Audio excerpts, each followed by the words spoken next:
देखो रिकॉर्डिंग का मैसेज क्या है, स्क्रीन शेयर है। Yes ma'am.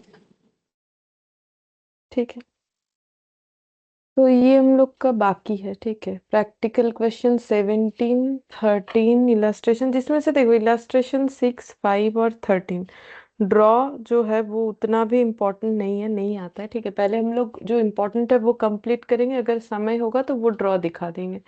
तो पहले सबसे पहले प्रैक्टिकल क्वेश्चन 17 करेंगे, जो कि मार्जिनल कॉस्ट और एब्जॉर्प्शन कॉस्टिंग वाला क्वेश्चन था। ठीक है, ये यहाँ मिलेगा 17।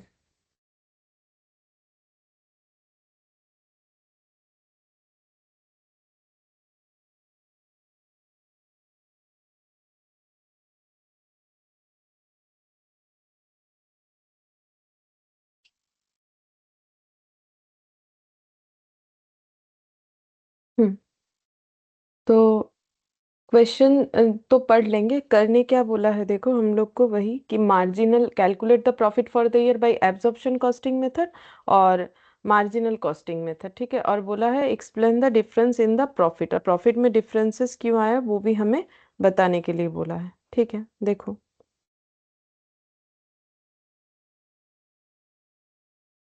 अच्छा, तो यहाँ पर XYZ limited has a production capacity of 2 lakh. ठीक है, XYZ का जो प्रोडक्शन कैपेसिटी है वो है 2 लाख यूनिट्स पर ईयर। तो per year 2 lakh unit production कर सकता है। Normal capacity utilization is 90%। तो नॉर्मल कैपेसिटी जो भी है उसका 90% ही यूटिलाइज किया जाता है। तो इसका मतलब कितना प्रोडक्शन होता होगा?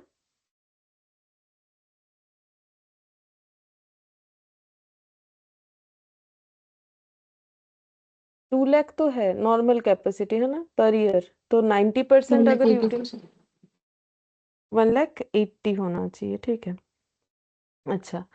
फिर बोल रहा है स्टैंडर्ड वेरिएबल प्रोडक्शन कॉस्ट है 11 पर यूनिट और the fixed cost 3,60,000 per year. Variable selling cost जो है वो है 3 per unit. Fix selling cost 2,70,000 per year. The unit selling price is 20। मतलब सेल प्राइस 20 है प्रोडक्ट का, और बाकी ये सब जो बोल रखा है ना कि ये वेरिएबल कॉस्ट, सेलिंग कॉस्ट, ये सब कॉस्ट है, और ये नीचे जो दे रखा है वो हम लोग का सेलिंग प्राइस है।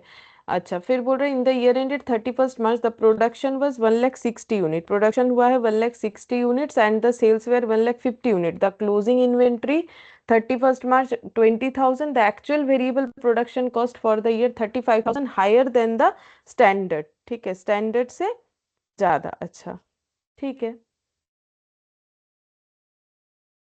चलो कैलकुलेट करके देखते हैं। सबसे पहले हम लोग निकालेंगे प्रॉफिट एज पर मार्जिनल बोला है, कि सबसे पहले क्या बोला, प्रॉफिट एब्जॉर्प्शन। ठीक है, profit as per absorption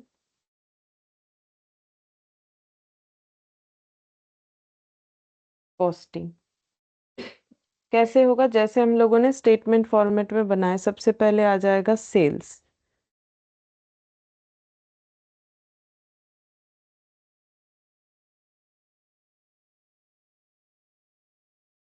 sales कितना हो जाएगा, 20 रुपीज करके है। ठीक है, 20 रुपीज करके कितना यूनिट होगा, 1,50,000। ये देखो, प्रोडक्शन 160 और सेल 1,50,000, तो 1,50,000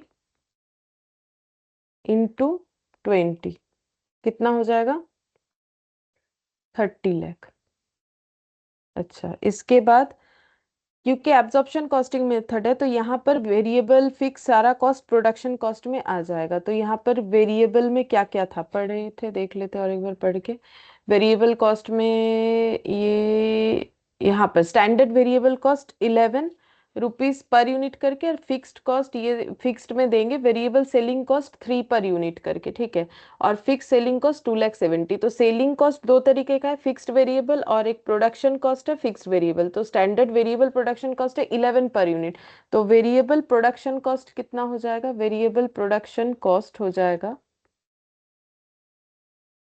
11 यूनिट करके कितना यूनिट हम लोगों ने प्रोडक्शन किया, बेचा तो 1,50,000 बट प्रोड्यूस्ड किया है 1,60,000, तो फिर 11 रुपीज करके 1,60,000 यूनिट पे लगेगा। और और यहाँ पर कहाँ गया ये वाला,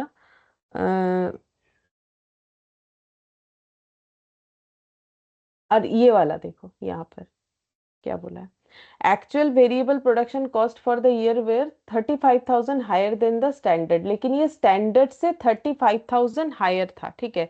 तो इसका मतलब स्टैंडर्ड जो भी लगा प्लस उसमें और कितना आ जाना चाहिए, 35,000, ठीक है। तो टोटल कितना हो रहा है, कितना होगा करके देखो।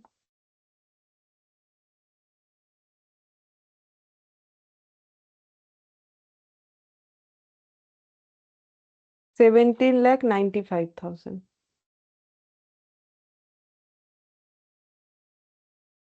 ठीक है, तो ये हम लोगों ने कैसे निकाला, देखो हमें वेरिएबल प्रोडक्शन कॉस्ट बोला था 11 पर यूनिट, कितना यूनिट प्रोडक्शन हुआ 1,60,000, और एक्चुअली में वेरिएबल प्रोडक्शन कॉस्ट कितना हुआ है 35,000 higher than the standard, standard से 35,000 ज्यादा है, तो मैंने यहाँ पर ऐड कर दिया। देखो यहाँ पर भी यहाँ पर ऐड कर दिया इसीलिए क्योंकि देखो यहाँ पर हमें, हम लोग जो ये बनाएंगे तो जो स्टेटमेंट वो तो एक्चुअल बेसिस पे बना रहे हैं ना, तो अगर 35,000 हायर देन द स्टैंडर्ड बोल दिया है तो हमें तो ऐड करना पड़ेगा। इसके बाद यहाँ पर फिक्स्ड प्रोडक्शन ओवरहेड लिखते हैं, क्या क्या आएगा, फिक्स्ड प्रोडक्शन कॉस्ट या ओवरहेड, तो फिक्स्ड प्रोडक्शन कॉस्ट क्या क्या आ जाएगा, तो ये सेलिंग है, फिक्स्ड प्रोडक्शन कॉस्ट है हम लोग का 3,60,000 यहाँ पर ईयर फिक्स्ड कॉस्ट। अच्छा, variable cost 3, fixed selling price the unit selling price 20, एक minute, 2 lakh unit per annum, normal capacity 90%, standard variable production cost 11, ये तो कर दिया मैंने, फिक्स्ड कॉस्ट 3,60,000।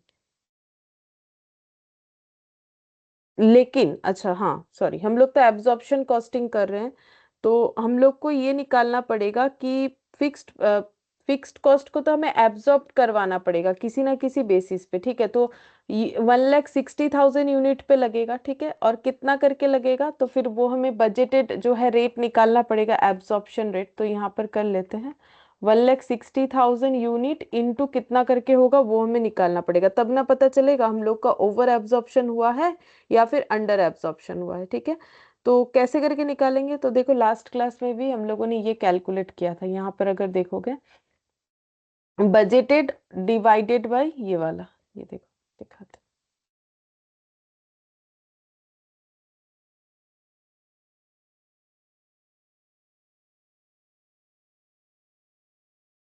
गुड इवनिंग प्रतिम, ये देखो यहाँ पर दिखाते हैं, ये देखो एब्जॉर्प्शन रेट निकालना पड़ेगा, बजटेड फिक्स्ड कॉस्ट और बजटेड यूनिट,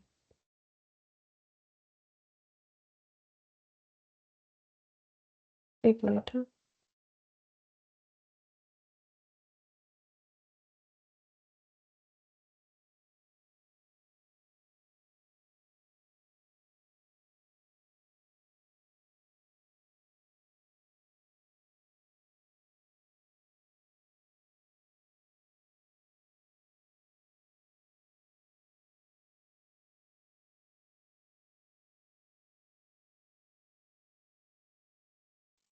ठीक है देखो हाँ, तो यहाँ पर हम लोगों ने जैसे निकाला था ना एब्जॉर्प्शन रेट, तो वैसे ही हम लोग अभी भी एब्जॉर्प्शन रेट निकालेंगे, budgeted fixed cost divided bye budgeted unit करके, ठीक है। तो कितना आएगा देखो, यहाँ पर निकाल लेते हैं वर्किंग नोट करके, ठीक है।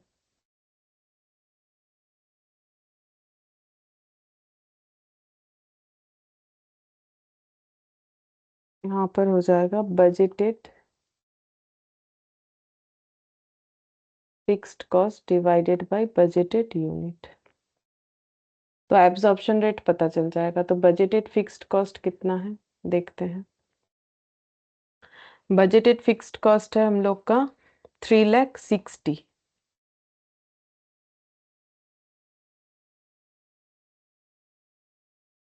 और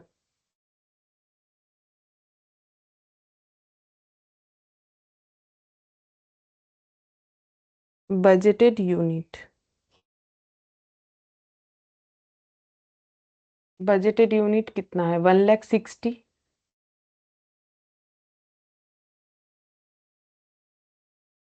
नहीं, 1,60,000 नहीं, बजटेड यूनिट, ये तो एक्चुअली में हुआ है। 2 लाख का 90% जो है नॉर्मल कैपेसिटी यूटिलाइजेशन होता है, तो 2 लाख यूनिट इनका फुल प्रोडक्शन कैपेसिटी, जिसमें से 90% कैपेसिटी ये लोग यूटिलाइज करेंगे। तो 3,60,000 डिवाइडेड बाई 1,80,000, तो ये हो जाएगा ₹2 पर यूनिट करके। ठीक है, तो ये रेट निकल गया। तो अब प्रोडक्शन कॉस्ट को हमें एब्जॉर्ब करवाना पड़ेगा, तो कितना? 1,60,000 यूनिट पे हम लोगों ने कितना एब्जॉर्ब करवाया होगा? ₹2 करके, तो ये कितना हो जाएगा? 3,20,000।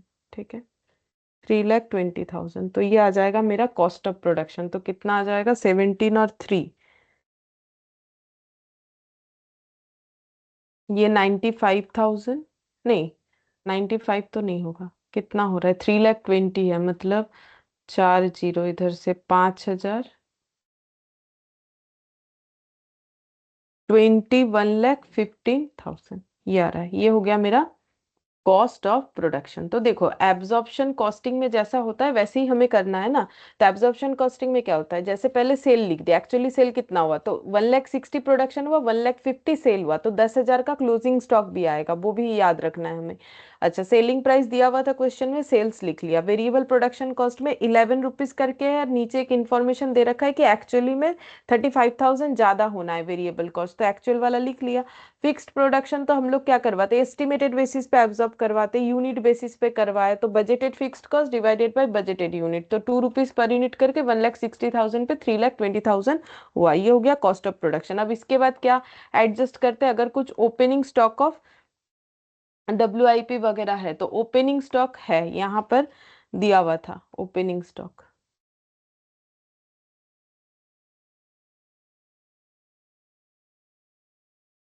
ये रहा। The closing inventory on 31 March 20,000 unit. और यहाँ पर यहाँ एक बार पढ़ते हैं। In the year just ended on 31 March the production was 1,60,000 unit and the sales were 1,50,000। अच्छा, फिर द क्लोजिंग इन्वेंट्री, अच्छा तो ये ओपनिंग वाला बोल रहा है, मतलब उसके बाद भी 20,000 यूनिट क्लोजिंग में पड़ा हुआ है, तो ये कैसे पॉसिबल है? तो ओपनिंग में कुछ था तभी पॉसिबल है। मतलब समझो, यहाँ पर क्या बोला है? बोल रहा है कि 31 मार्च को प्रोडक्शन हुआ 1,60,000 और सेल हुआ 1,50,000, तो उसके हिसाब से तो क्लोजिंग स्टॉक 10,000 का होना चाहिए, बट 20,000 कैसे हो रहा है? इसका मतलब कुछ ओपनिंग में भी रहा होगा, वो मिलके ये हो रहा है। तो ओपनिंग में कितना रहा होगा?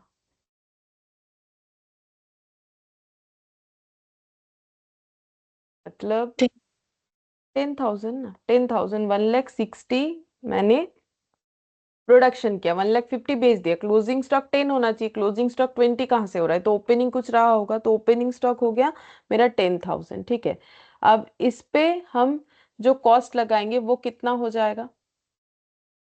कितना करके लगाना पड़ेगा?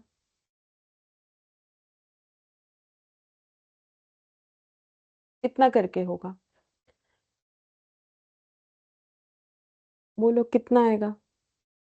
कैसे करके कैलकुलेट किया जाता है? ये देखो, ओपनिंग स्टॉक वैसे किसी क्वेश्चन में था नहीं, यही वाला आ रहा है, दो ही तो क्वेश्चन है।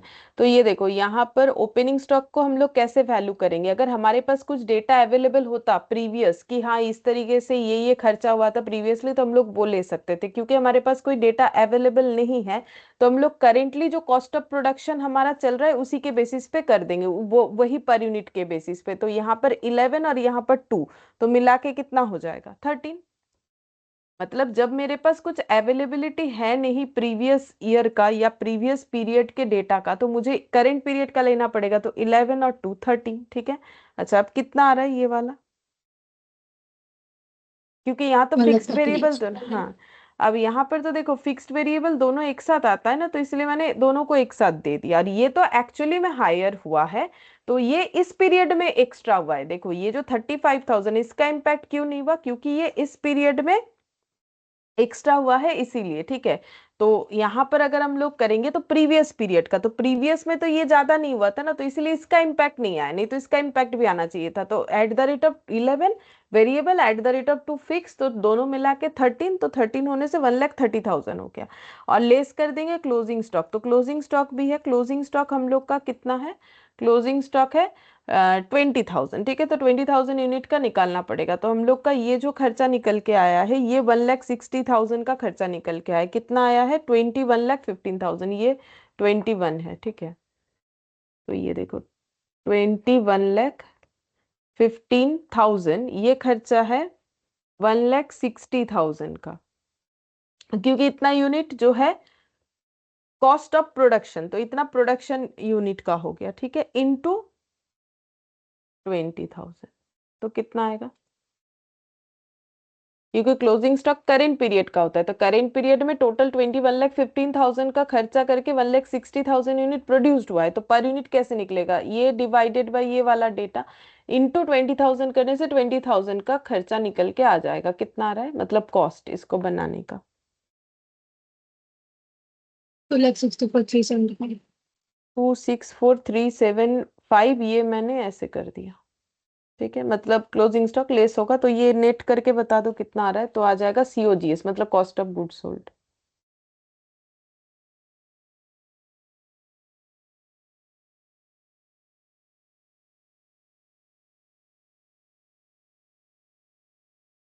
$19,20,000 $80,625। अच्छा, 19,80,625 ये आ गया। ये कितने यूनिट का आया बोल सकते हो, ये कॉस्ट ऑफ गुड सोल्ड निकल गया, टोटल यूनिट से ओपन, टोटल यूनिट में ओपनिंग ऐड करके क्लोजिंग लेस कर दिया, तो ये कितने यूनिट का है, टोटल कितना यूनिट का था 1,60,000, उसमें 10,000 ऐड किया तो 1,70,000, फिर उसमें से 20,000 लेस कर दिया तो 1,50,000, और वैसे भी कॉस्ट ऑफ गुड सोल्ड, तो गुड्स बिका कितना है 1,50,000, तो ये 1,50,000 का ही आंसर आया है, ये वाला, ये 1,50,000 यूनिट का है, मतलब 1,50,000 यूनिट, और क्या। अच्छा, अब सेलिंग, ठीक है, क्योंकि ऑफिस एडमिनिस्ट्रेशन ये सब तो कुछ है नहीं, अगर होता तो हम लोग लिखते, तो अब यहाँ पर लिख रहे हैं वेरिएबल सेलिंग एक्सपेंसेस, तो वेरिएबल सेलिंग एक्सपेंसेस 3 रुपीज करके है, यहाँ पर दिया हुआ है, ये देखो 3 रुपीज करके, और सेलिंग कितना है 1,50,000 यूनिट, तो 1,50,000 इंटू 3, तो ये हम कर लेंगे ओरली, ये हो गया मेरा 4,50,000, और फिक्स्ड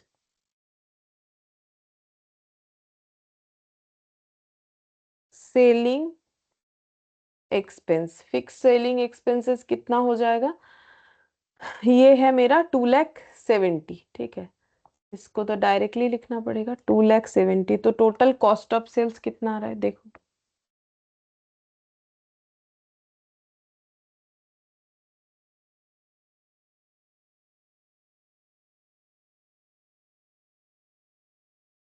$27,625। 27,625,000, ठीक है। अच्छा, अब हम लोग का जो एब्जॉर्प्शन है उसमें कम ज्यादा हुआ था, देखो एब्जॉर्प्शन हम लोगों ने कहाँ करवाया है, यहाँ पर फिक्स्ड प्रोडक्शन कॉस्ट 3,20,000, जबकि फिक्स्ड प्रोडक्शन कॉस्ट इनका हम लोगों ने एब्जॉर्ब करवाया 3,20,000, बट एक्चुअली में हुआ है 3,60,000, तो फिर हम लोगों ने अंडर एब्जॉर्प्शन किया है, तो प्रीवियस वाला जो क्वेश्चन था, मतलब ये जो क्वेश्चन हम लोगों ने इसके पहले वाले दिन किया था, वहां पर हम लोग का आया था ओवर एब्जॉर्प्शन, ठीक है, तो हम लोगों ने वो लेस किया था। अंडर एब्जॉर्प्शन मतलब हम लोगों ने खर्चा कम दिखाया है, तो फिर कॉस्ट में कम दिखाए गए खर्चे को ऐड करना पड़ेगा, तो अंडर एब्जॉर्प्शन, ठीक है। तो कितना हो जाएगा, 3,60,000 फिक्स्ड खर्चा था, लेकिन हम लोगों ने जब एब्जॉर्ब करवाया बजटेड बेसिस पे तो 3,20,000 करवाया, तो 40,000 का कम खर्चा एब्जॉर्ब करवाया, तो अभी उसे ऐड करना पड़ेगा। अब इसमें 40,000 ऐड कर लेने से कितना आ जाएगा, 27,40,625 आ जाएगा, ठीक है। अच्छा, अब हम लोग निकालेंगे नेट प्रॉफिट, तो नेट प्रॉफिट ये 30 लाख के नीचे ये लिखने से अच्छा होता, तो नेट प्रॉफिट आ जाएगा 27,40,625, तो नेट प्रॉफिट बताओ कितना आ रहा है,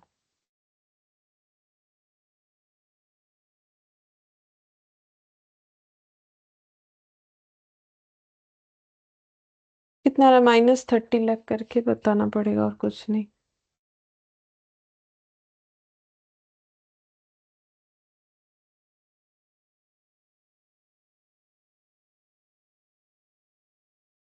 $2,25,950। 25 ये 25937 259 अच्छा 2 लाख आएगा 2,59,375 ठीक है। अब हम लोग मार्जिनल बेसिस पे करेंगे।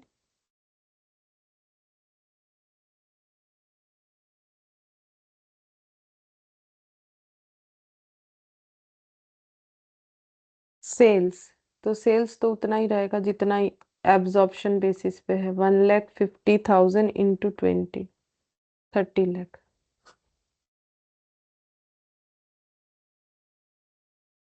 अब यहाँ पर प्रोडक्शन कॉस्ट में सिर्फ वेरिएबल पोर्शन आएगा।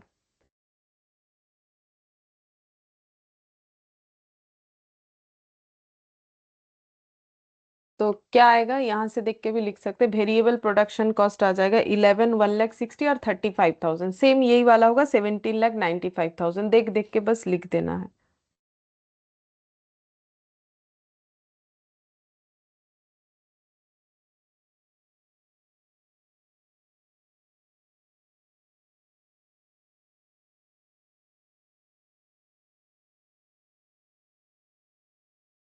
अच्छा अब नेक्स्ट ये फिक्स्ड वाला यहाँ पर नहीं आएगा क्योंकि फिक्स्ड को हम लोग पीरियड कॉस्ट मानते हैं, तो जितने भी फिक्स्ड कॉस्ट होंगे सभी हमें जो है कंट्रीब्यूशन निकालने के बाद दिखाना होता है, और वैसे भी इस तरीके से हम लोग नहीं दिखाएंगे, ठीक है। ये एब्जॉर्प्शन मेथड में इस तरीके से होता है। तो अब क्या हो जाएगा, ओपनिंग स्टॉक को ऐड क्लोजिंग स्टॉक को लेस करना है, तो यहाँ पर कर देते हैं ओपनिंग स्टॉक। ठीक है, ओपनिंग स्टॉक ये फिनिश गुड्स का है, ठीक है, WIP नहीं है वैसे भी। ओपनिंग स्टॉक तो ओपनिंग स्टॉक लेंगे, लेकिन यहाँ पर जैसे 11+2 दोनों लिया, बट ये इसमें नहीं ले सकते, क्यों? क्योंकि यहाँ पर 2 यानी फिक्स्ड वाला लिया, बट फिक्स्ड वाला हम लोग यहाँ पर नहीं लेंगे क्योंकि फिक्स्ड सारे फिक्स्ड खर्चे को बाद में ट्रीट करना है, तो यहाँ पर सिर्फ वेरिएबल पोर्शन लेंगे, तो 11 वाला लेंगे। तो ओपनिंग स्टॉक 10,000 इंटू 11 कर देंगे, 11 जो कि हम लोग का वेरिएबल था, तो 1,10,000 आ जाएगा। और क्लोजिंग स्टॉक में closing stock of finished goods ये कैसे आ जाएगा, तो यहाँ पर अभी तक जितना भी खर्चा हुआ है 17,95,000 ये खर्चा हुआ है कितने यूनिट के लिए, 1,60,000 यूनिट के लिए, ठीक है। और क्लोजिंग स्टॉक है 20,000 का, ये एक बार बता दो कि कितना आएगा।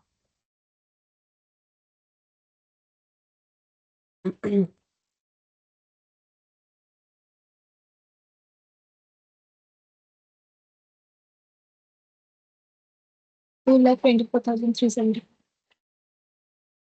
2,24,300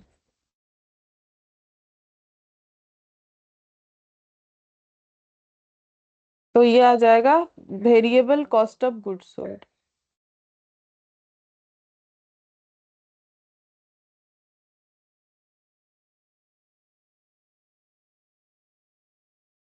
ये निकालना पड़ेगा।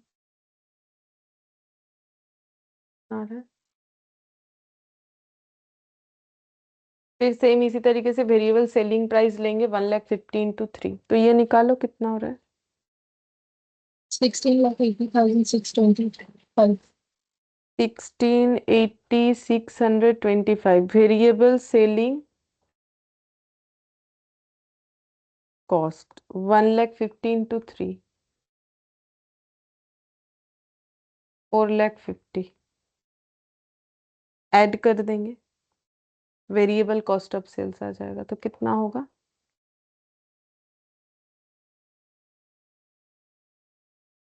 21,30,625. अच्छा इसको आउटर में लिखेंगे क्योंकि कंट्रीब्यूशन निकालना पड़ेगा, 21,30,625 ठीक है। तो ये कॉस्ट ऑफ सेल्स आ गया, और तो कुछ है नहीं हम लोग का, बाकी सब हम लोग का फिक्स्ड खर्चा है, तो ये लेस करने से आ जाए कंट्रीब्यूशन। तो ये सेल्स यानी 30 लाख से लेस करके बता दो कंट्रीब्यूशन कितना आ रहा है।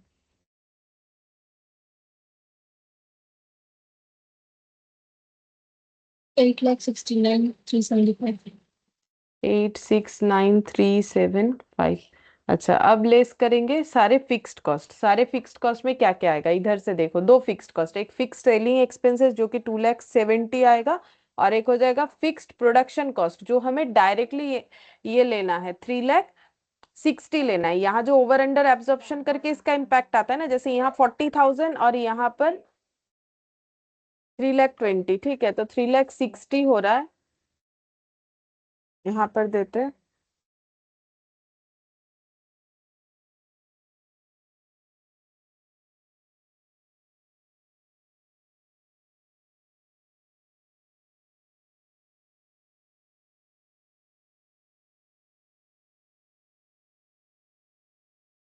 सेलिंग फिक्स्ड कॉस्ट कितना हो रहा है? 6,35,000।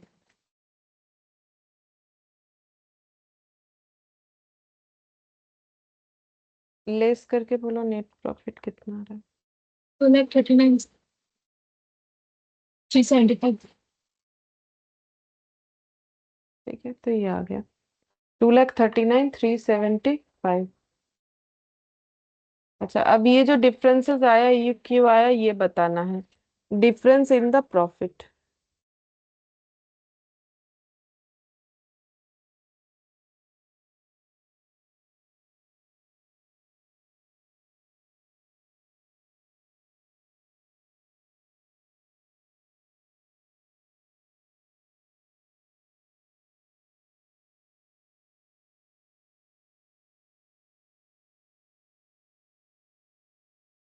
तो देखो डिफरेंस क्यों आया है, तो देखो यहाँ से चेक करते क्यों डिफरेंस आया। वेरिएबल कॉस्ट यहाँ पर भी, यहाँ आया 17,95,000, यहाँ भी आया है 17,95,000। सेल्स दोनों में सेम है। ओपनिंग स्टॉक में डिफरेंस आया क्योंकि यहाँ पर सिर्फ वेरिएबल पोर्शन हुआ है, यहाँ पर ओपनिंग स्टॉक में वेरिएबल के साथ फिक्स्ड पोर्शन भी गया है। ठीक है, क्लोजिंग में भी डिफरेंस आएगा क्योंकि जब टोटल कॉस्ट अलग हो जाएगा तो क्लोजिंग में भी डिफरेंस आ जाएगा, तो क्लोजिंग में भी डिफरेंस आ गया है। और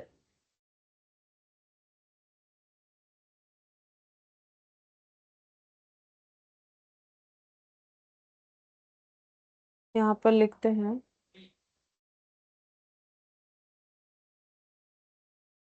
तो किसी भी एक पॉइंट से हम लोग स्टार्ट कर सकते हैं। ठीक है, जैसे रिकंसिलिएशन करते हो ना उसी तरीके से।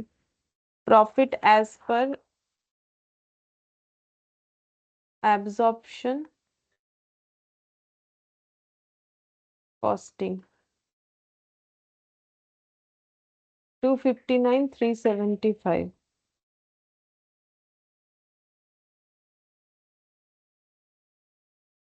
ठीक है, तो अब देखो हम लोगों ने एब्जॉर्प्शन कॉस्टिंग से स्टार्ट किया है, तो एब्जॉर्प्शन कॉस्टिंग और यहाँ पर लिख दिया मैंने मार्जिनल कॉस्टिंग। तो एक्चुअली अगर एब्जॉर्प्शन कॉस्टिंग से स्टार्ट करें तो इम्पैक्ट मार्जिनल कॉस्टिंग में कैसे आ रहा है उसके ऊपर डिपेंड करेगा सारा चीज। ठीक है, जैसे कि देखो यहाँ पर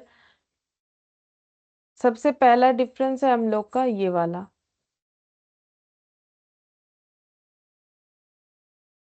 फिक्स्ड प्रोडक्शन कॉस्ट जो है 3,20,000। ठीक है, अच्छा यहाँ पर फिक्स्ड प्रोडक्शन कॉस्ट है हम लोग का, पहले ओपनिंग स्टॉक का देखते हैं। पहले ओपनिंग स्टॉक का देखते हैं। देखो यहाँ पर है हम लोग का 1,30,000 और यहाँ पर ओपनिंग स्टॉक है 1,10,000। ठीक है, तो ओपनिंग स्टॉक के हिसाब से क्या इम्पैक्ट आता है, तो याद है हम लोग कहीं ना कहीं बहुत बार ये डिस्कस कर चुके हैं शायद अकाउंट्स में, कि ओपनिंग स्टॉक के साथ प्रॉफिट का क्या रिलेशन होता है। ओपनिंग स्टॉक के साथ प्रॉफिट का रिलेशन इनवर्स होता है। ठीक है, इनवर्स रिलेशन होता है। ओपनिंग स्टॉक बढ़ने से प्रॉफिट बढ़ता है, ओपनिंग स्टॉक कम होने से प्रॉफिट कम होता है। ठीक है, तो सॉरी, ओपनिंग स्टॉक बढ़ने से प्रॉफिट कम होता है, ओपनिंग स्टॉक कम होने से प्रॉफिट बढ़ता है। जैसे कि ये देखो यहाँ 100 लिख दिया, यहाँ 120 लिख दिया, तो यहाँ पर 20 आ जाएगा। और यहाँ पर मान लो 110 लिख दिया, यहाँ 120 रखा तो ये 10 आ गया। ओपनिंग स्टॉक जैसे ही बढ़ा प्रॉफिट कम हो गया। ठीक है, इनवर्स रिलेशन होता है। तो अब देखो एक में ओपनिंग स्टॉक हम लोग का इसमें देखो एब्जॉर्प्शन कॉस्टिंग में ओपनिंग स्टॉक हम लोग का कितना आया हुआ है 1,30,000, जबकि यहाँ पर आया हुआ है 1,10,000। ठीक है, तो डिफरेंस कितने का है, 20 का डिफरेंस है। ठीक है, 20,000 का डिफरेंस है। तो 20,000 का डिफरेंस, इसका इम्पैक्ट क्या आना चाहिए। देखो हम ये बोल रहे हैं एब्जॉर्प्शन कॉस्टिंग में ओपनिंग स्टॉक है हम लोग का 1,30,000 और मार्जिनल कॉस्टिंग में है 1,10,000। ठीक है, तो फिर डिफरेंस कितने का आ रहा है? डिफरेंस आ जा रहा है 20,000 का, मतलब जो भी इम्पैक्ट आएगा 20,000 से आएगा। अब अगर स्टार्टिंग पॉइंट एब्जॉर्प्शन कॉस्टिंग है तो हमें मार्जिनल कॉस्टिंग की तरह सोचना चाहिए। तो मार्जिनल कॉस्टिंग में हम लोगों ने स्टॉक का वैल्यू कम दिखा रखा है। एक से DIG तो दिए है तो। अच्छा, अब देखो यहाँ पर 1,10,000, तो ये 20,000, तो मार्जिनल कॉस्टिंग में क्या इम्पैक्ट आएगा? तो मार्जिनल कॉस्टिंग में क्योंकि ओपनिंग स्टॉक हम लोगों ने कम दिखाया है तो वहां पर हम लोग का प्रॉफिट बढ़ा हुआ है। ठीक है, तो हमें भी यहाँ पर क्या करना पड़ेगा? प्रॉफिट को बढ़ा देना पड़ेगा 20,000। मतलब याद है, अगर मेरे पास कभी तुम लोगों ने BRS किया या फिर तुम लोगों के कॉस्टिंग में जो रिकंसिलिएशन, वो तो मैंने करवाया है। ठीक है, फाउंडेशन में किया है नहीं किया है छोड़ो,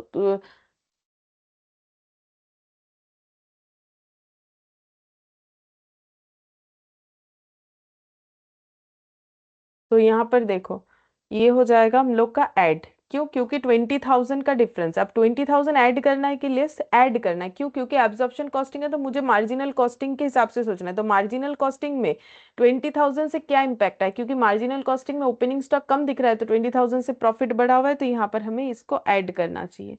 तो ओपनिंग स्टॉक यहाँ पर लिखेंगे अंडर वैल्यूड, और लिखना भी है मार्जिनल कॉस्टिंग के रेस्पेक्ट में, under valued in marginal costing.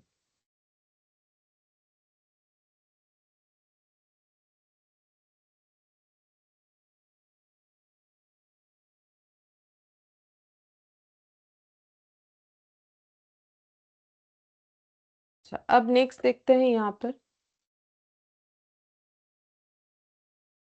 यहाँ पर fixed production cost 3,20,000 opening stock. अच्छा, क्लोजिंग स्टॉक का डिफरेंस देखना है। ठीक है, तो क्लोजिंग स्टॉक का देखो, क्लोजिंग स्टॉक का 2,64,375 यहाँ पर लिखते हैं, 2,64,375, 375, और इनके हिसाब से कितना है? 2,24,375, 2,24,375। और क्लोजिंग स्टॉक के साथ प्रॉफिट का रिलेशन प्रोपोर्शन होता है, क्लोजिंग स्टॉक बढ़ने से प्रॉफिट बढ़ेगा, क्लोजिंग स्टॉक कम होने से प्रॉफिट कमेगा। तो मार्जिनल कॉस्टिंग का इम्पैक्ट देखना है। मार्जिनल कॉस्टिंग में क्लोजिंग स्टॉक कम दिख रहा है तो हमारा प्रॉफिट भी कम होगा। कितने से? ये दोनों का जो डिफरेंस होगा, तो ये दोनों का डिफरेंस कितना आ रहा है? 2,64,375, 2,24,375 का डिफरेंस कितना आ रहा है? सब जीरो जीरो जीरो हो जाएगा, जीरो, ये हो गया 40,000। ठीक है, तो 40,000 से ये हमें लेस कर देना है, तो हम लोग लेस कर देंगे under valuation of closing stock in marginal costing method. 2,64,375 minus 2,24,375। ठीक है, तो ये हो गया 40,000। तो बस यही दो डिफरेंस है। क्यों हम बताते हैं? देखो, जैसे अगर सेल्स देखोगे इसमें भी 30 लाख, देखो इसमें भी 30 लाख, तो कोई डिफरेंस नहीं हुआ। ठीक है, अच्छा चलो आगे देखो, यहाँ पर 17,95,, इधर भी देखो 17,95। ओपनिंग स्टॉक 1,10,000, ओपनिंग स्टॉक में यहाँ चेंजेस था वो हम लोगों ने लिखा, opening stock closing stock. Fixed production cost यहाँ 3,20,000 है, और यहाँ पर उसके अगेंस्ट में 20,000 40,000 एड ऑन करके 3,60,000 कर दिया गया है, जो कि यहाँ पर डायरेक्टली 3,60,000 का इम्पैक्ट है। मतलब वो प्रेजेंटेशन उसका लॉजिक जैसा है उस हिसाब से किया हुआ है, लेकिन इम्पैक्ट 3,60,000 का इधर भी आ रहा है उधर भी आ रहा है, तो इसके वजह से कोई डिफरेंस नहीं हुआ होगा, हम ये कहना चाह रहे हैं। ठीक है, तो ये हो गया। अच्छा, अब दूसरा देखो, तो sales complete, variable production cost ये कंप्लीट, फिक्स प्रोडक्शन भी समझा दिया, ओपनिंग क्लोजिंग में तो डिफरेंस था वो तो कर ही लिया। वेरिएबल सेलिंग एक्सपेंसेस, तो ये भी 4,50,000, यहाँ भी 4,50,000, तो इसमें तो कोई चेंजेस नहीं हो रहा है। ठीक है, मतलब कोई डिफरेंस होने का बात नहीं है। फिक्स्ड सेलिंग एक्सपेंसेस 2,70,000, यहाँ पर भी देख लो 2,70,000। ठीक है, तो फिर कोई डिफरेंस नहीं हो रहा है, तो डिफरेंस सिर्फ ओपनिंग और क्लोजिंग स्टॉक की वजह से हो रहा है। ये दोनों नेट करने से आ जाएगा 20,000 -20,000 नेगेटिव जब इसमें बैलेंस होगा तो हो जाएगा 2,39,375, जो कि हम लोग का profit as per marginal costing हो जाता है। ये देखो, ठीक है, जैसे रिकंसिलिएशन करते हो ना, बैंक रिकंसिलिएशन स्टेटमेंट, वैसे करके देखना है रीजन ऑफ डिफरेंसेस। ठीक है, तो profit as per marginal costing ये आ गया कि मार्जिनल कॉस्टिंग के हिसाब से प्रॉफिट हम लोग का इतना होगा। तो दो डिफरेंस है, एक्सप्लेन करने बोला ना डिफरेंसेस इन द प्रॉफिट, तो फिर दो ही डिफरेंस है, फॉर ओपनिंग स्टॉक और क्लोजिंग स्टॉक, बस और कुछ नहीं। अच्छा, तो ये हम लोग का हो गया ये वाला। अच्छा, अब जो है पहले एंगल ऑफ इंसिडेंस लिखवा देते हैं, एंगल ऑफ इंसिडेंस, और उसका ड्रॉ भी करवा देते हैं।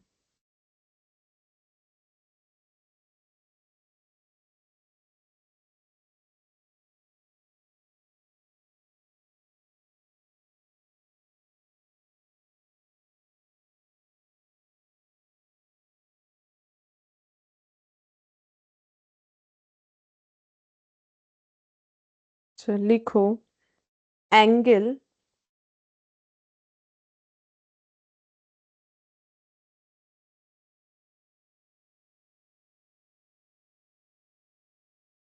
where sales line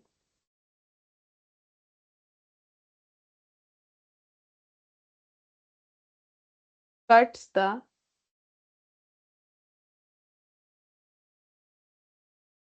total cost line, comma,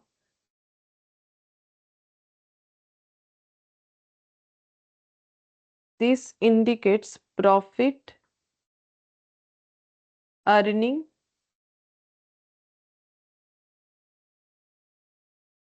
capacity are large or narrow depending upon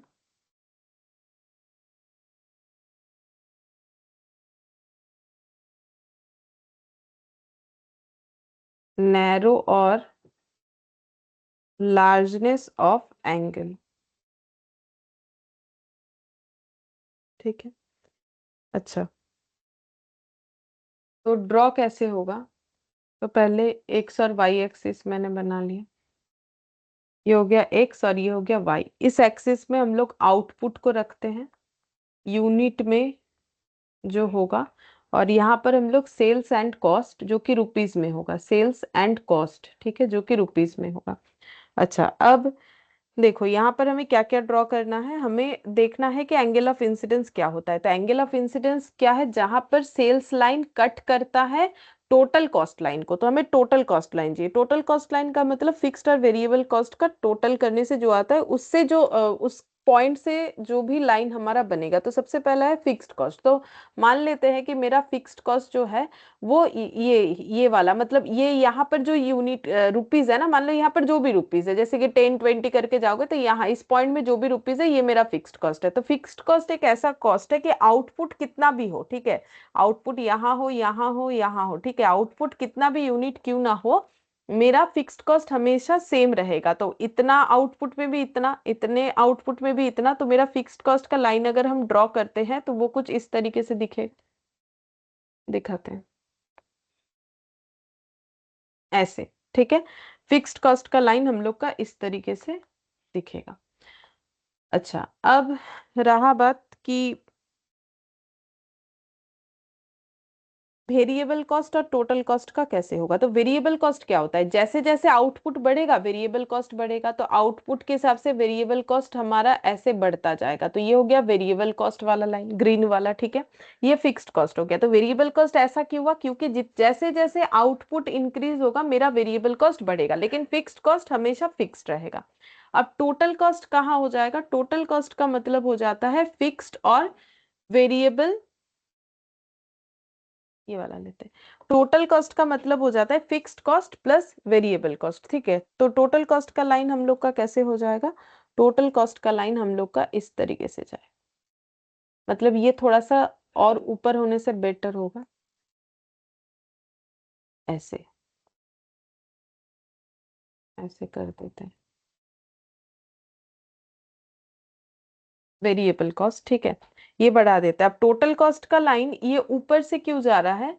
देखो, टोटल कॉस्ट का लाइन ऊपर से इसीलिए जाता है क्योंकि टोटल कॉस्ट क्या होता है, जैसे जैसे वेरिएबल कॉस्ट बढ़ेगा टोटल कॉस्ट भी हम लोग का बढ़ता जाएगा, क्योंकि फिक्स्ड कॉस्ट तो मेरा फिक्स्ड है। जैसे मान लो फिक्स्ड कॉस्ट 2 रुपीज है, वेरिएबल कॉस्ट 1 था, फिक्स्ड कॉस्ट 2 ही रहेगा, वेरिएबल कॉस्ट मान लो 2 हुआ, फिर ये 3 हुआ, ये 4 हुआ, तो ऐसे करके मेरा डेटा क्या आएगा, 3 4 फिर 5 फिर 6, तो बढ़ेगा, ठीक है। तो बढ़ेगा तो फिर लाइन हम लोग का कैसे दिखेगा, तो लाइन हम लोग का ये जैसे वेरिएबल कॉस्ट है, जैसे मतलब इंक्रीज है, अपवर्ड है, वैसे अपवर्ड दिखेगा, ठीक है। लेकिन लाइन होगा कहाँ से, ये फिक्स्ड कॉस्ट के ऊपर से जाता है इस तरीके से, ठीक है, यहाँ से होगा। क्योंकि फिक्स्ड कॉस्ट तो कुछ भी यूनिट अगर नहीं भी बनाओगे तो भी मेरा फिक्स्ड कॉस्ट तो लगेगा ही, ठीक है। और इसीलिए टोटल कॉस्ट भी लगेगा, क्योंकि टोटल कॉस्ट में फिक्स्ड कॉस्ट आता ही है, तो टोटल कॉस्ट में अगर फिक्स्ड कॉस्ट आता है तो वो भी मेरा लगेगा, ठीक है। अब इसको भी बढ़ा लेते हैं, ये हो गया मेरा फिक्स्ड कॉस्ट, ये एक्स एक्सिस को भी बढ़ा लेंगे,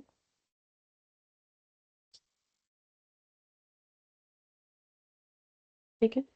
अच्छा, अब ये जो यहाँ पर लाइन कट हुआ है, ठीक है, कौन सा लाइन, व्हाइट वाला है total cost line, total cost line, ठीक है। और ये जो वेरिएबल कॉस्ट लाइन एक दूसरे को जहां पर कट कर रहा है, ठीक है। तो अच्छा, ये मेरा सेल्स लाइन है, सॉरी, ये मेरा सेल्स लाइन है, ये सेल्स होना चाहिए कि सेल्स, ठीक है। आउटपुट जैसे मतलब जितना ज्यादा ज्यादा सेल करेंगे सेल्स वैल्यू उतना बढ़ेगा।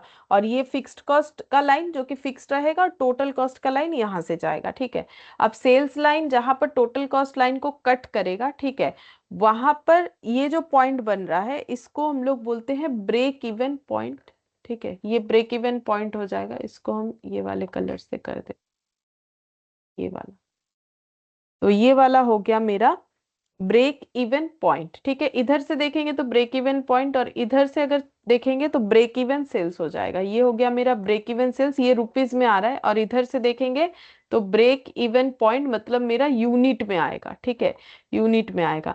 और अगर हम लोग इससे ज्यादा जब सेल करने लगेंगे, ठीक है, तो वो हम लोग का क्या हो जाएगा, तो वो हम लोग का मार्जिन ऑफ सेफ्टी, अगर हम लोग इसके आगे सेल करना स्टार्ट कर देते हैं तो हम लोग का मार्जिन ऑफ सेफ्टी हो जाएगा। तो इधर से देखेंगे तो margin of safety in rupees, और इधर से देखें तो margin of safety in unit, ठीक है। अब ये जो एंगल बनना स्टार्ट हुआ है, ये वाला जो एंगल है, ठीक है, इसी से हम लोग प्रॉफिट समझ सकते हैं, ये एंगल जितना ज्यादा होगा उतना ज्यादा प्रॉफिट, जितना कम होगा उतना कम प्रॉफिट, तो वही बोला है, angle where sales line cuts the total cost line, this indicates profit earning capacity are large और narrow depending upon narrow and largeness of the angle. तो एंगल के ऊपर ही डिपेंड करता है, ठीक है, कि एंगल जितना लार्ज है प्रॉफिट उतना ज्यादा, एंगल जितना नैरो है प्रॉफिट उतना कम हो जाएगा, ठीक है। तो ये हो गया मेरा एंगल ऑफ इंसिडेंस जो मेरा लिखवाना बाकी था, ठीक है। अच्छा, अब हम लोग जो है एमसीक्यू देखते हैं, और केस सिनेरियो क्वेश्चन है एक, हाँ वो पहले कर लेते, फिर हम लोग एमसीक्यू में जाएंगे। ये वाला केस सिनेरियो वाला क्वेश्चन एक हम लोग का बाकी है, चलो ये कर लेते।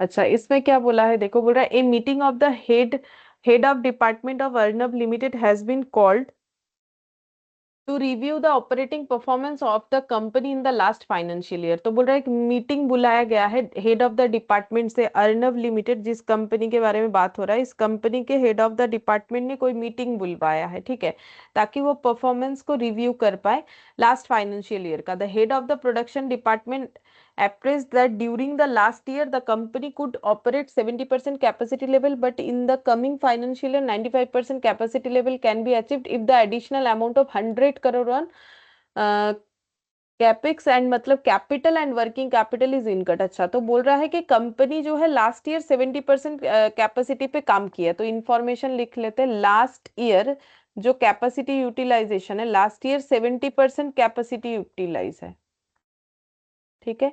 और फ्यूचर में ये लोग सोच रहे हैं कि 95% कैपेसिटी अचीव कर सकती है, 95% कैपेसिटी, तो ये हो जाएगा फ्यूचर में, ठीक है, फ्यूचर में 95% कैपेसिटी यूटिलाइज कर सकती है, लेकिन क्या करना पड़ेगा, 100 करोड़ कैपिटल देना पड़ेगा। ठीक है, तो ये हो सकता है फ्यूचर में इतना कैपेसिटी, बट इंट्रो करना पड़ेगा 100 करोड़ का कैपिटल, ऐसा बोला हुआ है। ठीक है, ये जो स्टोरी है। फिर बोल रहा है the head of the finance department has presented that during the last financial year the company had PV ratio of 40%। तो लास्ट फाइनेंशियल ईयर में पीवी रेशियो था 40%, ये लिख लेते हैं। ठीक है, फिर बोला है margin of safety and the break even were 50 crore and 200 crore. Margin of safety 50 crore और ब्रेक इवन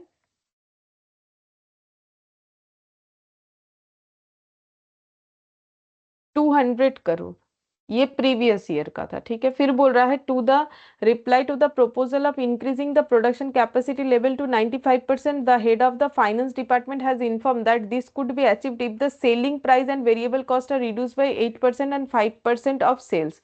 अच्छा, तो फ्यूचर में ये कैपिटल तो ऐड करना पड़ेगा 95% पाने के लिए, इसके अलावा और क्या क्या करना पड़ेगा, बोल रहे selling price and variable cost को 8% और 5% से कम करना पड़ेगा। सेलिंग प्राइस को 8% से, वेरिएबल कॉस्ट को 5% से कम करना पड़ेगा, ऐसे बोल रहा है।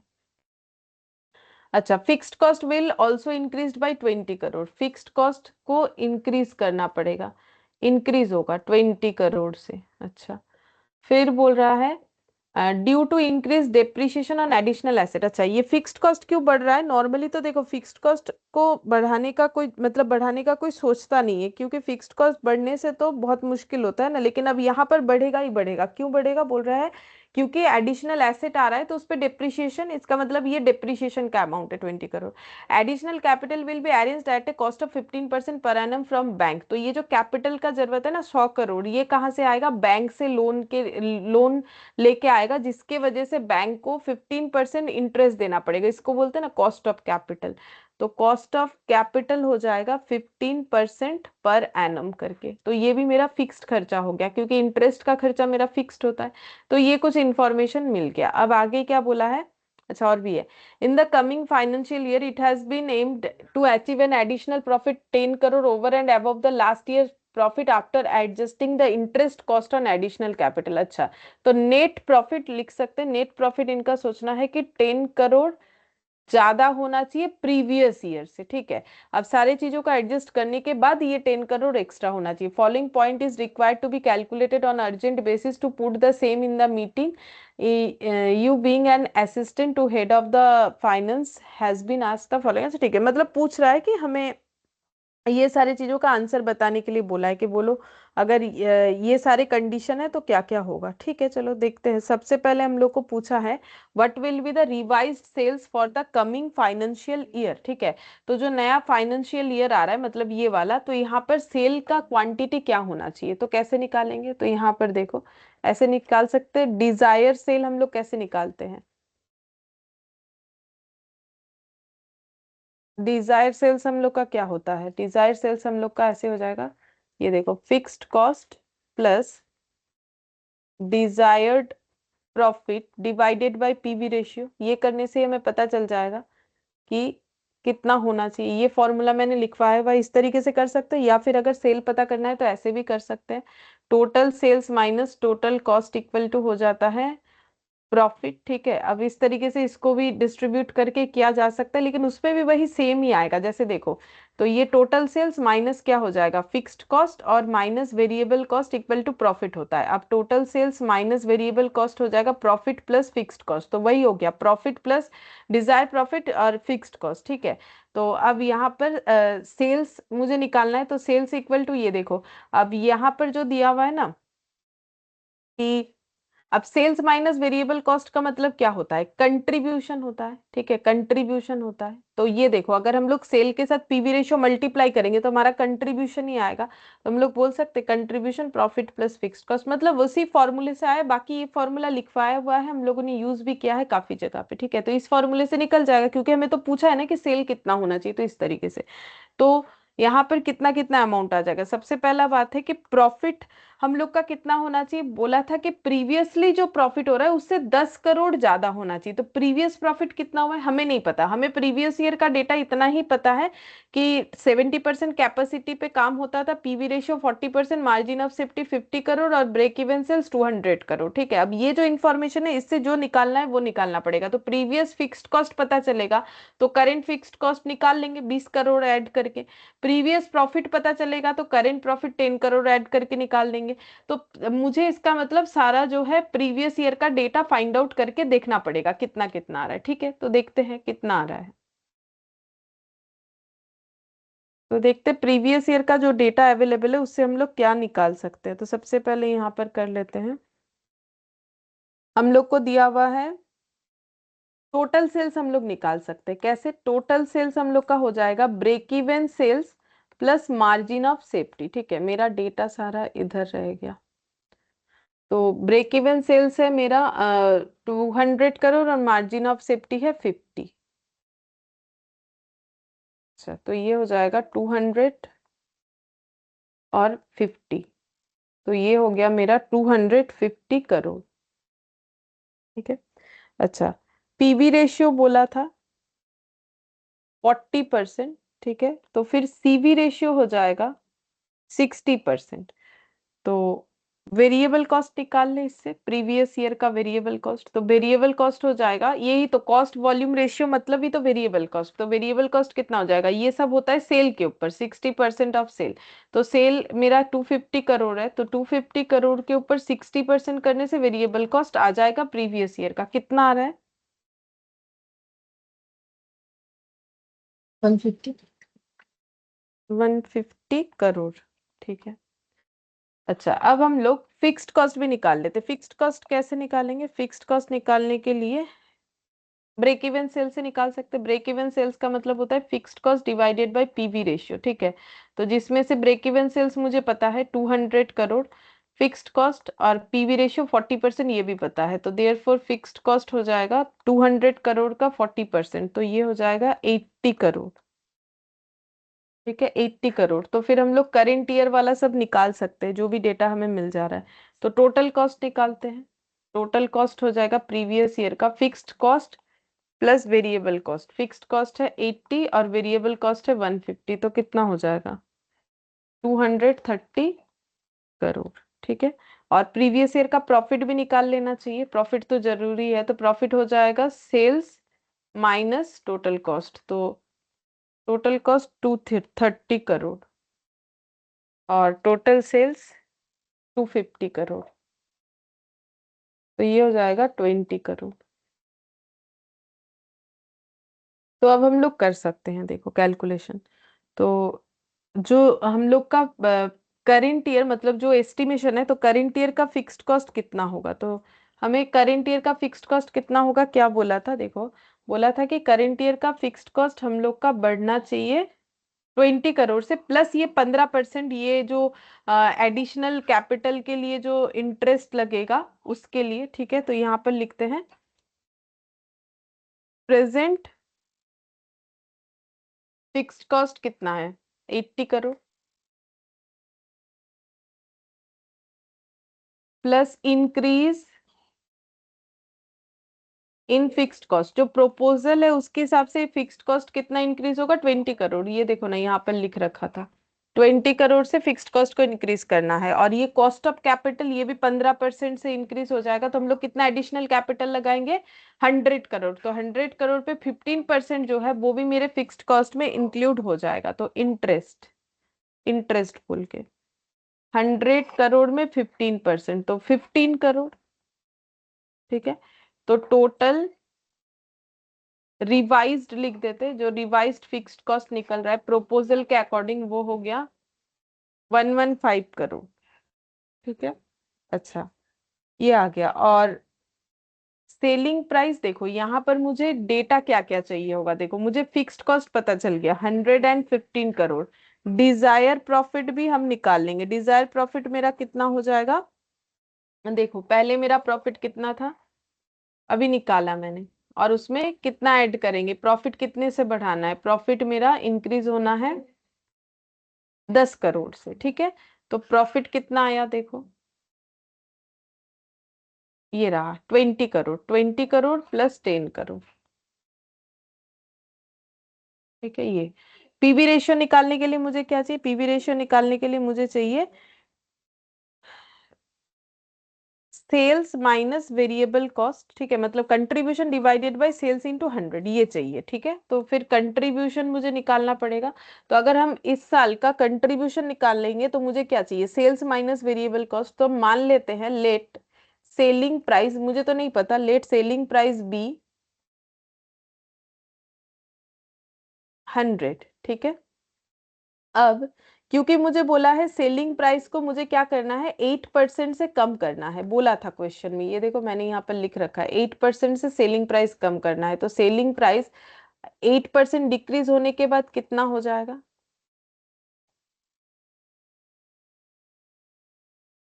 100 से 8% डिक्रीज करने से कितना हो जाएगा?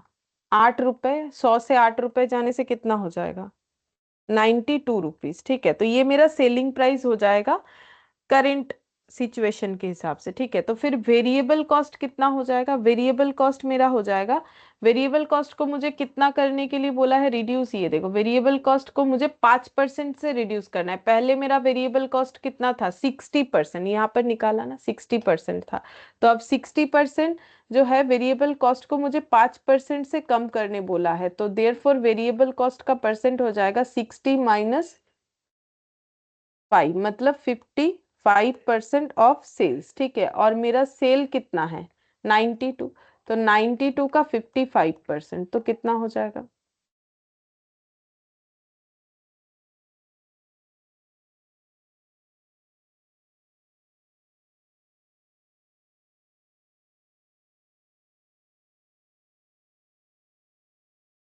तो कंट्रीब्यूशन हो गया sales minus variable cost.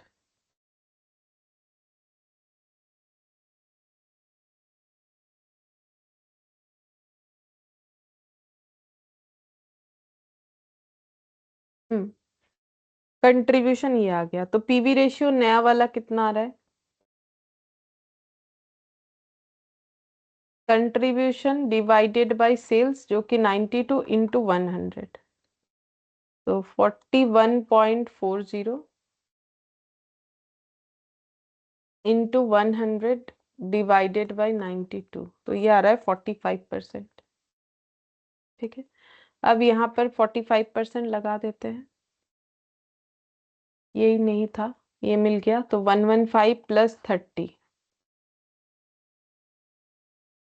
Divide 45%, तो 322.22 करोड़। ठीक है, तो फिर डिजायर सेल हो जाएगा। अगर ये सारे कंडीशन फुलफिल करना है तो कितना बेचना पड़ेगा? 322.22 करोड़ रुपए का सेल करना पड़ेगा। देखते हैं ऑप्शन ए। ठीक है, 322.22 करोड़, तो ऑप्शन ए हो गया। ठीक है, तो क्योंकि हमें प्रीवियस के साथ कंपेयर करना जरूरी है, क्योंकि प्रीवियस का जो है उसमें इतना बढ़ना चाहिए, इतना कम होना चाहिए, इस तरीके से बोला है। तो मैंने प्रीवियस वाला सारा डेटा लाइन बाय लाइन निकाल लिया, मतलब प्रीवियस ईयर का total cost, variable, fix, total profit. ठीक है, सारा चीज निकाल लिया ताकि हमारा कैलकुलेशन जो है वो आसान हो जाए। ठीक है, अच्छा, इसके बाद हम लोग को क्या कैलकुलेट करने बोला है? What will be the revised break even point for the coming financial year. तो रिवाइज्ड ब्रेक इवन पॉइंट, तो रिवाइज्ड ब्रेक इवन पॉइंट क्या हो जाएगा? तो revised fixed cost divided by, अच्छा आंसर किस में, रुपीज में है? हाँ रुपीज में है, तो फिर मुझे डिवाइडेड बाय पीवी रेशियो कर लेना चाहिए। अगर यूनिट में होता हम divided by contribution per unit करते हैं। तो फिर रिवाइज्ड पीवी रेशियो ये वाला हो गया, और रिवाइज्ड फिक्स्ड कॉस्ट कितना आया? रिवाइज्ड फिक्स्ड कॉस्ट आ गया है हम लोग का 115 करोड़, तो 115 डिवाइडेड बाय 45%,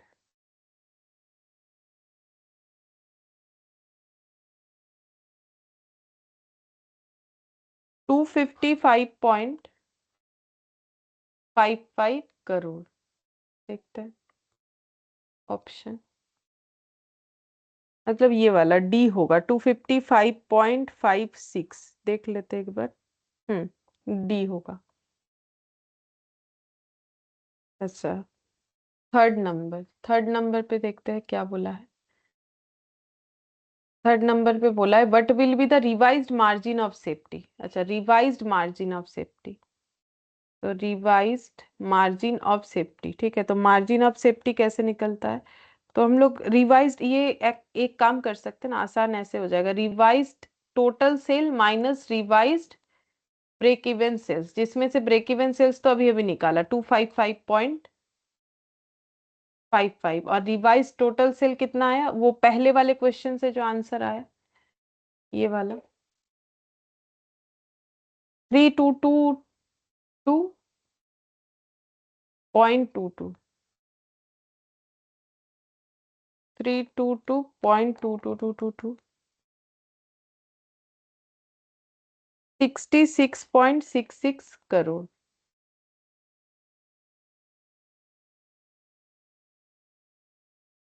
मतलब डी,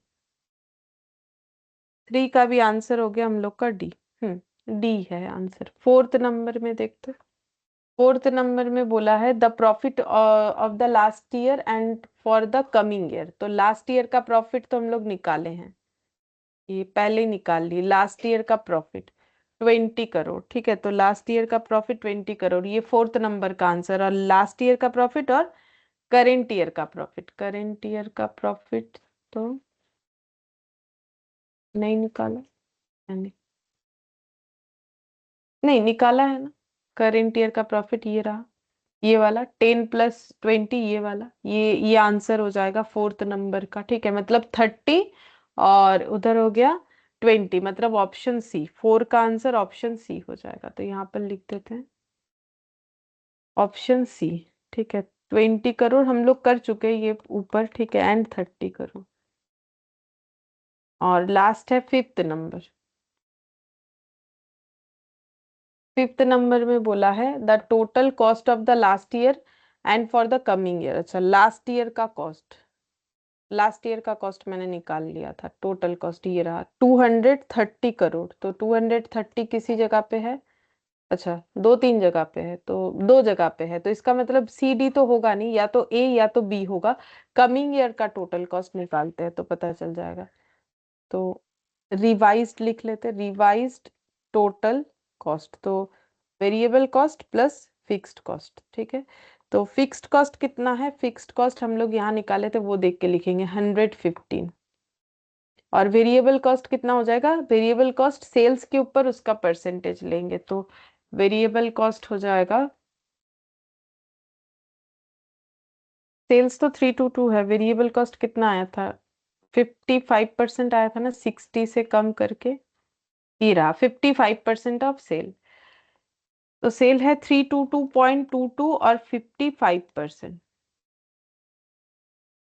322.22 इंटू 55%, जितना भी आ रहा है 115, 292.221, मतलब ये वाला ऑप्शन ए, ऑप्शन ए हो गया आंसर, ठीक है।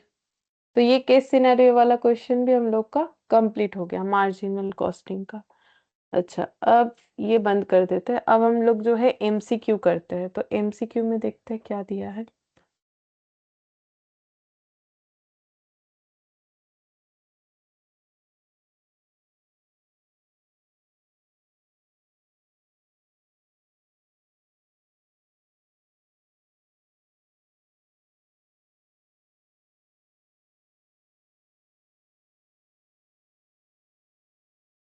यहाँ से बोल रहा है under marginal costing the cost of production include. अगर हम लोग मार्जिनल कॉस्टिंग में मतलब हमारा प्रॉफिट स्टेटमेंट बना रहे हैं, तो कॉस्ट ऑफ प्रोडक्शन में क्या इंक्लूड होता है, prime cost and variable overhead, prime cost and fixed overhead, prime cost and factory overhead. तो ये चीज पे ही तो हम लोग लास्ट क्लास से डिस्कशन कर रहे हैं, दो क्वेश्चन किया, आज एक क्वेश्चन किया, उसके बाद प्रॉफिट का कंपैरिजन भी किया। तो मार्जिनल कॉस्टिंग में कॉस्ट ऑफ प्रोडक्शन में क्या आता है,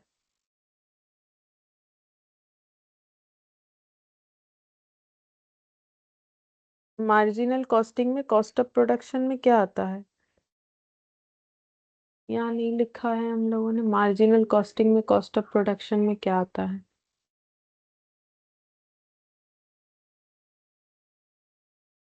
कहाँ गया जो लिखवाया था? ये रहा।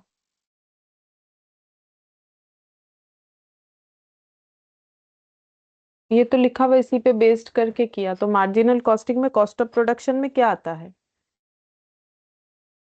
लास्ट क्लास भी तो करके दिखा है। यहाँ पर ये कंपैरिजन में देखो, कॉस्ट ऑफ प्रोडक्शन में क्या आता है। जो मार्जिनल कॉस्टिंग नहीं है उसमें वेरिएबल भी आता है, फिक्स्ड भी आता है, मतलब एब्जॉर्प्शन। लेकिन मार्जिनल कॉस्टिंग में सिर्फ वेरिएबल पोर्शन आता है। यही तो सीखा। तो बोलो आंसर क्या हो।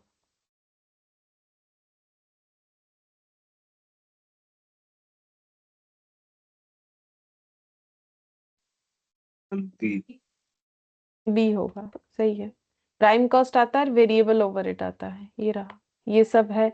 ये सब मिला के ये दोनों जैसे प्राइम कॉस्ट हो गया और ये वाला वेरिएबल। ठीक है, तो ये आंसर हो। तो ऑप्शन बी हो जाएगा। ठीक है। अच्छा, फिर नेक्स्ट देखते हैं। Reporting under marginal costing is accomplished by. Reporting मतलब जो हम लोग नेट प्रॉफिट वगैरह निकाल रहे हैं। ठीक है, तो उसमें क्या होता है, बोल रहा है treating all cost as period cost, eliminating the WIP inventory account, matching variable cost against revenue and treating fixed cost as period cost, including only variable cost in income statement। तो मार्जिनल कॉस्टिंग में जब ये बन के ready हुआ है, इसके बारे में पूछा है। तो ये जो नेट प्रॉफिट निकाला है, तो यहाँ पर हम लोग करते क्या है, तो पहले बोल रहा है all cost as period cost. नहीं, पीरियड कॉस्ट का मतलब फिक्स्ड कॉस्ट होता है। सारे कॉस्ट को हम लोग फिक्स्ड कॉस्ट मान लेंगे, ऐसा कुछ नहीं था। ठीक है। एलिमिनेट कर देते हैं WIP इन्वेंट्री अकाउंट। नहीं, ऐसा नहीं। अगर कुछ WIP है तो हम लोग उसको लेंगे, ऐसा नहीं कि नहीं लेंगे। ठीक है, WIP इन्वेंट्री अकाउंट को हम लोग इग्नोर करेंगे, ऐसा बात नहीं है। Matching variable cost against revenue and treating fixed cost as period cost, ये आंसर सही है। हम लोग क्या करते हैं, फिक्स्ड कॉस्ट को पीरियड कॉस्ट ट्रीट करते हैं। ये देखो यहाँ पर, ये यही चीज मैंने यहाँ पर थियोरिटिकली तुम लोग को लिखवा के रखा है। तो यहाँ पर only variable costs are treated as cost of product या production, while the fixed cost are treated as period cost। ठीक है, तो ये चीजें लिखा है, तो इसी पे क्वेश्चन भी किया था। फिर यहाँ पर, और ये जो पॉइंट बोला ना, matching variable cost against revenue, वही तो हम लोग करते ही। इसी चीज को अगर तुम लोग ट्रेडिंग PL में कन्वर्ट कर दोगे, ये जो स्टेटमेंट है, तो ट्रेडिंग में क्या होता है, कॉस्ट के साथ रेवेन्यू मैच करके ही तो लिखते हैं। जैसे अगर हम लोग 10 यूनिट परचेज कर रहे हैं, वहां से अगर 2 यूनिट बेचा तो 8 यूनिट पड़ा हुआ है, वो लिख के दिखाना पड़ता है ना। तो उसी को तो हम लोग बोलते हैं मैचिंग कंसेप्ट। तो मेरा रेवेन्यू अगर 2 यूनिट के लिए जनरेट हुआ है, तो फिर मेरा यहाँ पर कॉस्ट भी 2 यूनिट का ही बचा हुआ रहना चाहिए। तो इधर 8 यूनिट का कॉस्ट लिखने का मतलब इधर 2 यूनिट का ही बचेगा, उसे रेवेन्यू के साथ जो है कॉस्ट को मैच करने के मतलब मैच हो रहा है, ये बात बोला जाता है। मतलब मैचिंग कंसेप्ट, यही मैचिंग कंसेप्ट होता है। तो मैचिंग कंसेप्ट जो है यहाँ भी फॉलो हो रहा है, क्योंकि ये स्टेटमेंट फॉर्मेट में, अगर इसको मतलब टी शेप में लिखोगे तो to direct material, to labour, to variable overhead, ऐसे करके लिख लेंगे हम लोग। ठीक है, तो यहाँ पर फिर मेरा आंसर कौन सा वाला सही जा रहा है, ये वाला आंसर सही है कि matching variable cost against revenue and treating fixed cost as period cost. और ये जो बोला है ये गलत है, including only variable cost in income statement, ऐसा तो नहीं है। वेरिएबल को पहले अलग से कर दिया जाता है, कंट्रीब्यूशन निकालने के बाद सारे फिक्स्ड कॉस्ट को लिया जाता है। लेकिन स्टेटमेंट से फिक्स्ड कॉस्ट आउट है ऐसा नहीं होता है, उसका ट्रीटमेंट अलग होता है। पीरियड कॉस्ट कौन सा कॉस्ट है, फिक्स्ड कॉस्ट को पीरियड कॉस्ट बोलते हैं। ठीक है, ये तो हम लोगों ने देखा हुआ है, ये फिक्स्ड कॉस्ट को पीरियड कॉस्ट बोलते हैं। और वो पीरियोडिकल वे में लगता है, जैसे डिप्रिशिएशन हर साल लगता है। ठीक है, इस तरीके से रेंट, ठीक है, तो मंथली लगता है, तो वो पीरियोडिक वे में लगता है। तो 3 का आंसर बी हो जाएगा। फोर्थ में बोला है when sales and production in units are same then profit क्या होगा। बोल रहा है कि अगर मैंने जितना सेल किया है, जितना प्रोडक्शन किया है उतना ही मैंने सेल किया है, तो इसका मतलब है ना तो मेरा कुछ closing stock of finish goods होगा, ना तो मेरा कोई ओपनिंग स्टॉक, मतलब कोई किसी तरीके का स्टॉक रहेगा नहीं, स्पेशली क्लोजिंग स्टॉक नहीं रहेगा। ठीक है, तो बोल रहा है कि marginal costing is higher than that of absorption, marginal costing is lower than that of absorption, marginal costing is equal to that of absorption, none of the above. तो देखो, अभी थोड़ी देर पहले हम लोगों ने एक पॉइंट देखा था कि हम लोग का मार्जिनल और एब्जॉर्प्शन कॉस्टिंग टेक्निक में जो अलग पॉइंट्स है, उसके वजह से इम्पैक्ट कहाँ आता है, ओपनिंग स्टॉक क्लोजिंग स्टॉक में आता है, बाकी कहीं पर नहीं आता है। उसी के वजह से हमारा प्रॉफिट अलग दिखता है। तो जब मेरा ओपनिंग क्लोजिंग स्टॉक ही ऑकर नहीं होगा, तो क्वेश्चन को मार्जिनल कॉस्टिंग से करो या एब्जॉर्प्शन कॉस्टिंग से करो, हाँ करने का तरीका अलग हो सकता है, लेकिन ओवरऑल प्रॉफिट तो सेम ही निकल के आएगा। तो इसका आंसर क्या होना चाहिए, सी होना चाहिए। क्योंकि देखो, अभी तो हम लोगों ने वही सीखा ना, यहाँ पर अभी जो देखा ये देखो, ये वाला। अच्छा, इसके आगे किए हैं। ये देखो, profit as per marginal costing, और यहाँ पर जो मैंने डिफरेंस दिखाया तुम लोग को, ये देखो डिफरेंस जो आया, ठीक है, ये कहाँ किस वजह से आया, ओपनिंग क्लोजिंग बाकी सब सेम है, देखो सिर्फ प्रेजेंट करने का तरीका थोड़ा थोड़ा इधर उधर है, बाकी सब सेम है। तो फिर इसीलिए यहाँ पर ये, और ये अलग क्यों आता है, क्योंकि एब्जॉर्प्शन कॉस्टिंग में ओपनिंग स्टॉक में वेरिएबल पोर्शन भी इंक्लूड होता है, फिक्स्ड भी इंक्लूड होता है, जबकि मार्जिनल में सिर्फ वेरिएबल इंक्लूड होता है, यहाँ पर वेरिएबल फिक्स सेम, दोनों चीज के लिए सेम बात होता है। तो वही बोल रहा है, तो अगर मेरा ओपनिंग क्लोजिंग स्टॉक ही नहीं होगा तो फिर मेरा आंसर तो बिल्कुल सेम आएगा, ठीक है, दोनों प्रोसेस से ही सेम आएगा, ओवरऑल आंसर सेम आएगा, प्रेजेंट जो है, प्रेजेंट करने का तरीका वो अलग होगा, ठीक है, तो इसका मतलब फोर्थ का आंसर मेरा सी हो जाएगा। अच्छा, अब फिफ्थ नंबर में देखो, बोल रहा है when sales exceed production then profit क्या होगा। तो बोल रहा है मैंने जितना सेल किया है, सेल जो है वो एक्सीड है प्रोडक्शन से। अब ये कैसे पॉसिबल है कि मैंने मान लो 10 यूनिट प्रोडक्शन किया और 12 यूनिट बेच दिया, ये तब पॉसिबल है अगर मेरे पास कुछ ओपनिंग स्टॉक भी अवेलेबल था, तो इसका मतलब 2 यूनिट ओपनिंग स्टॉक था, तभी तो ये पॉसिबल होगा। अगर ऐसा होता है तो marginal costing is higher than that of absorption costing, marginal costing is lower than that of absorption costing, और बोल रहा है कि marginal costing is equal than that of absorption, none of the above. तो देखो इक्वल तो होगा नहीं, क्योंकि अगर ओपनिंग क्लोजिंग स्टॉक का एग्जिस्टेंस आ जाता है तो दोनों टेक्निक क्योंकि अलग अलग है, एक में वेरिएबल कॉस्ट और फिक्स लिया दोनों लिया जाता है, एक में सिर्फ और सिर्फ वेरिएबल लिया जाता है, तो इससे हमारा आंसर में डिफरेंस आएगा, तो आंसर तो डिफरेंस होगा ही, तो इसका मतलब ऑप्शन सी तो कभी नहीं हो सकता है, और ए और बी में से कोई एक होगा, नन ऑफ द अबव भी नहीं होगा, या तो मार्जिनल कॉस्ट में प्रॉफिट ज्यादा आएगा या तो एब्जॉर्प्शन कॉस्टिंग में प्रॉफिट ज्यादा आएगा, ठीक है। तो इसमें कौन सा आंसर सही होगा, तो मैंने देखो सेल जो है वो ज्यादा किया है कंपेयर टू प्रोडक्शन, ठीक है, तो इसका ये तब हो सकता है जब मेरे पास ओपनिंग स्टॉक अराइज करेगा, ठीक है, तो ओपनिंग स्टॉक अराइज करेगा, अब ओपनिंग स्टॉक को अगर हम एब्जॉर्प्शन कॉस्टिंग मेथड से करेंगे और मार्जिनल कॉस्टिंग मेथड से करेंगे, तो मेरे मेरे पास कौन से मेथड से वैल्यू ज्यादा आएगा, तो ऑब्वियसली एब्जॉर्प्शन कॉस्टिंग मेथड से वैल्यू जो है ओपनिंग स्टॉक का ज्यादा आएगा, क्यों ज्यादा आएगा, क्योंकि इसमें वेरिएबल और फिक्स्ड कॉस्ट दोनों इंक्लूडेड है, जबकि मार्जिनल कॉस्टिंग में वैल्यू क्या होगा, कंपेयर टू एब्जॉर्प्शन कॉस्टिंग कम आएगा, क्योंकि इसमें सिर्फ वेरिएबल कॉस्ट है, तो इसमें ओपनिंग स्टॉक का वैल्यू कम दिखेगा, इसमें ओपनिंग स्टॉक का वैल्यू ज्यादा दिखेगा, तो जिसमें कम दिखेगा उसमें प्रॉफिट ज्यादा होगा, ठीक है, और उस स्टेटमेंट में, और जिसमें ज्यादा दिखेगा उसमें प्रॉफिट कम होगा, तो ऐसे सिचुएशन में मार्जिनल कॉस्टिंग जो है हायर प्रॉफिट शो करेगा देन एब्जॉर्प्शन कॉस्टिंग, यानी फिफ्थ का ए होगा, क्योंकि प्रॉफिट ओपनिंग स्टॉक के साथ रिवर्स ट्रीट करता है, जबकि क्लोजिंग स्टॉक के साथ इक्वल, मतलब क्या बोले उसे, प्रोपोर्शनेट होता है, ठीक है, तो फिफ्थ का आंसर इसी वजह से ए हो जाएगा। सिक्स्थ नंबर में देखो, बोल रहा है the main difference between marginal costing and absorption costing is regarding the treatment of prime cost fixed overhead।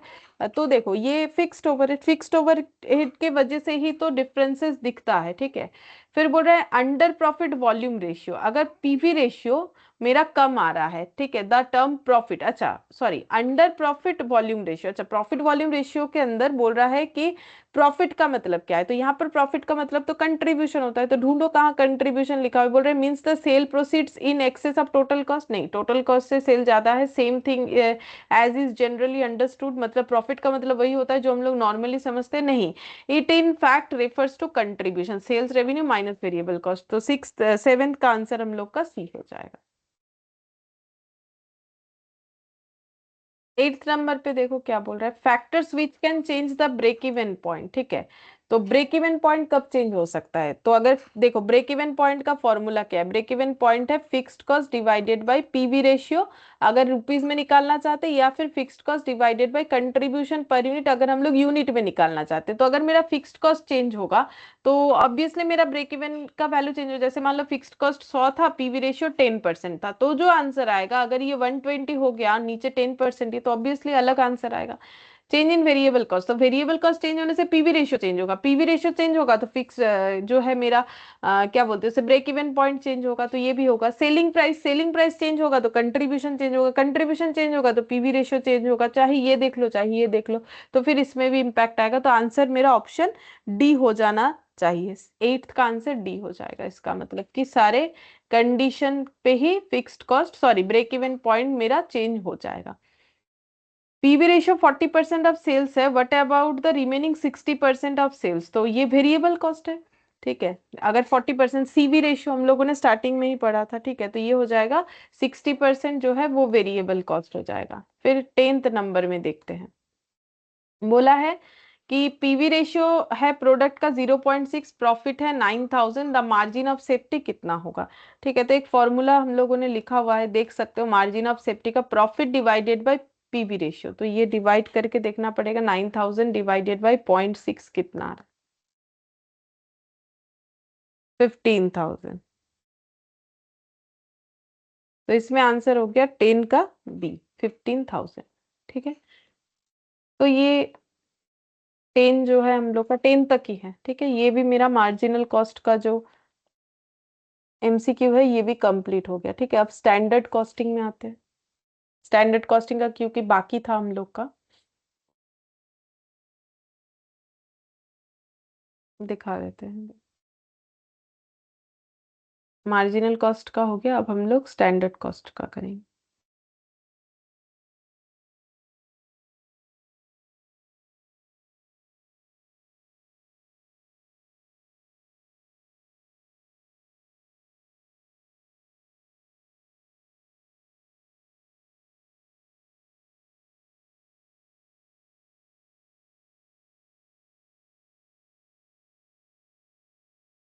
ये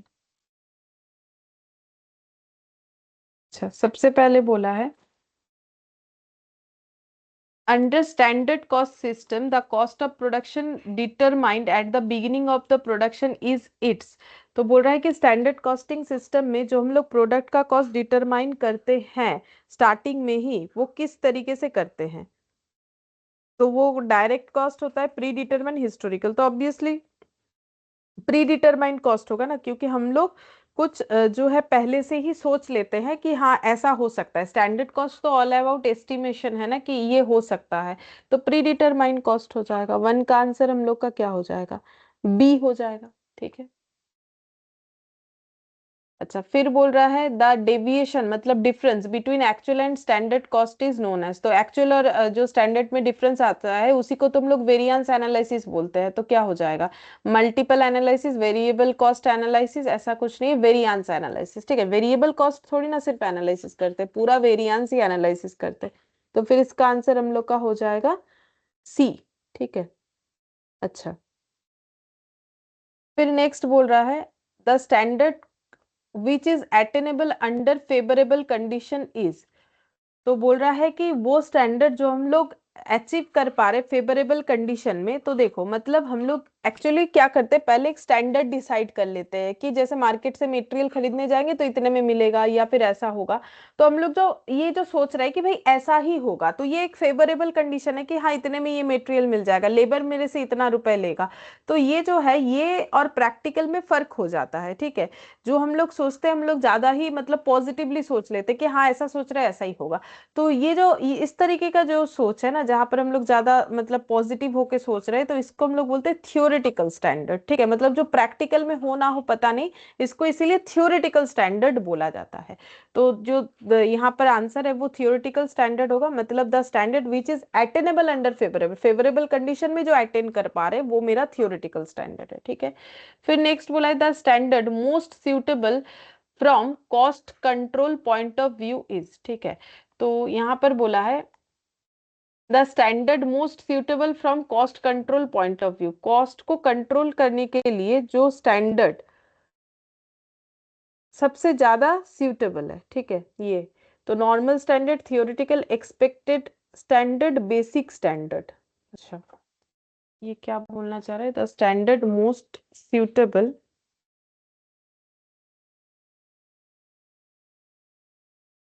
the standard most suitable from cost control point of view.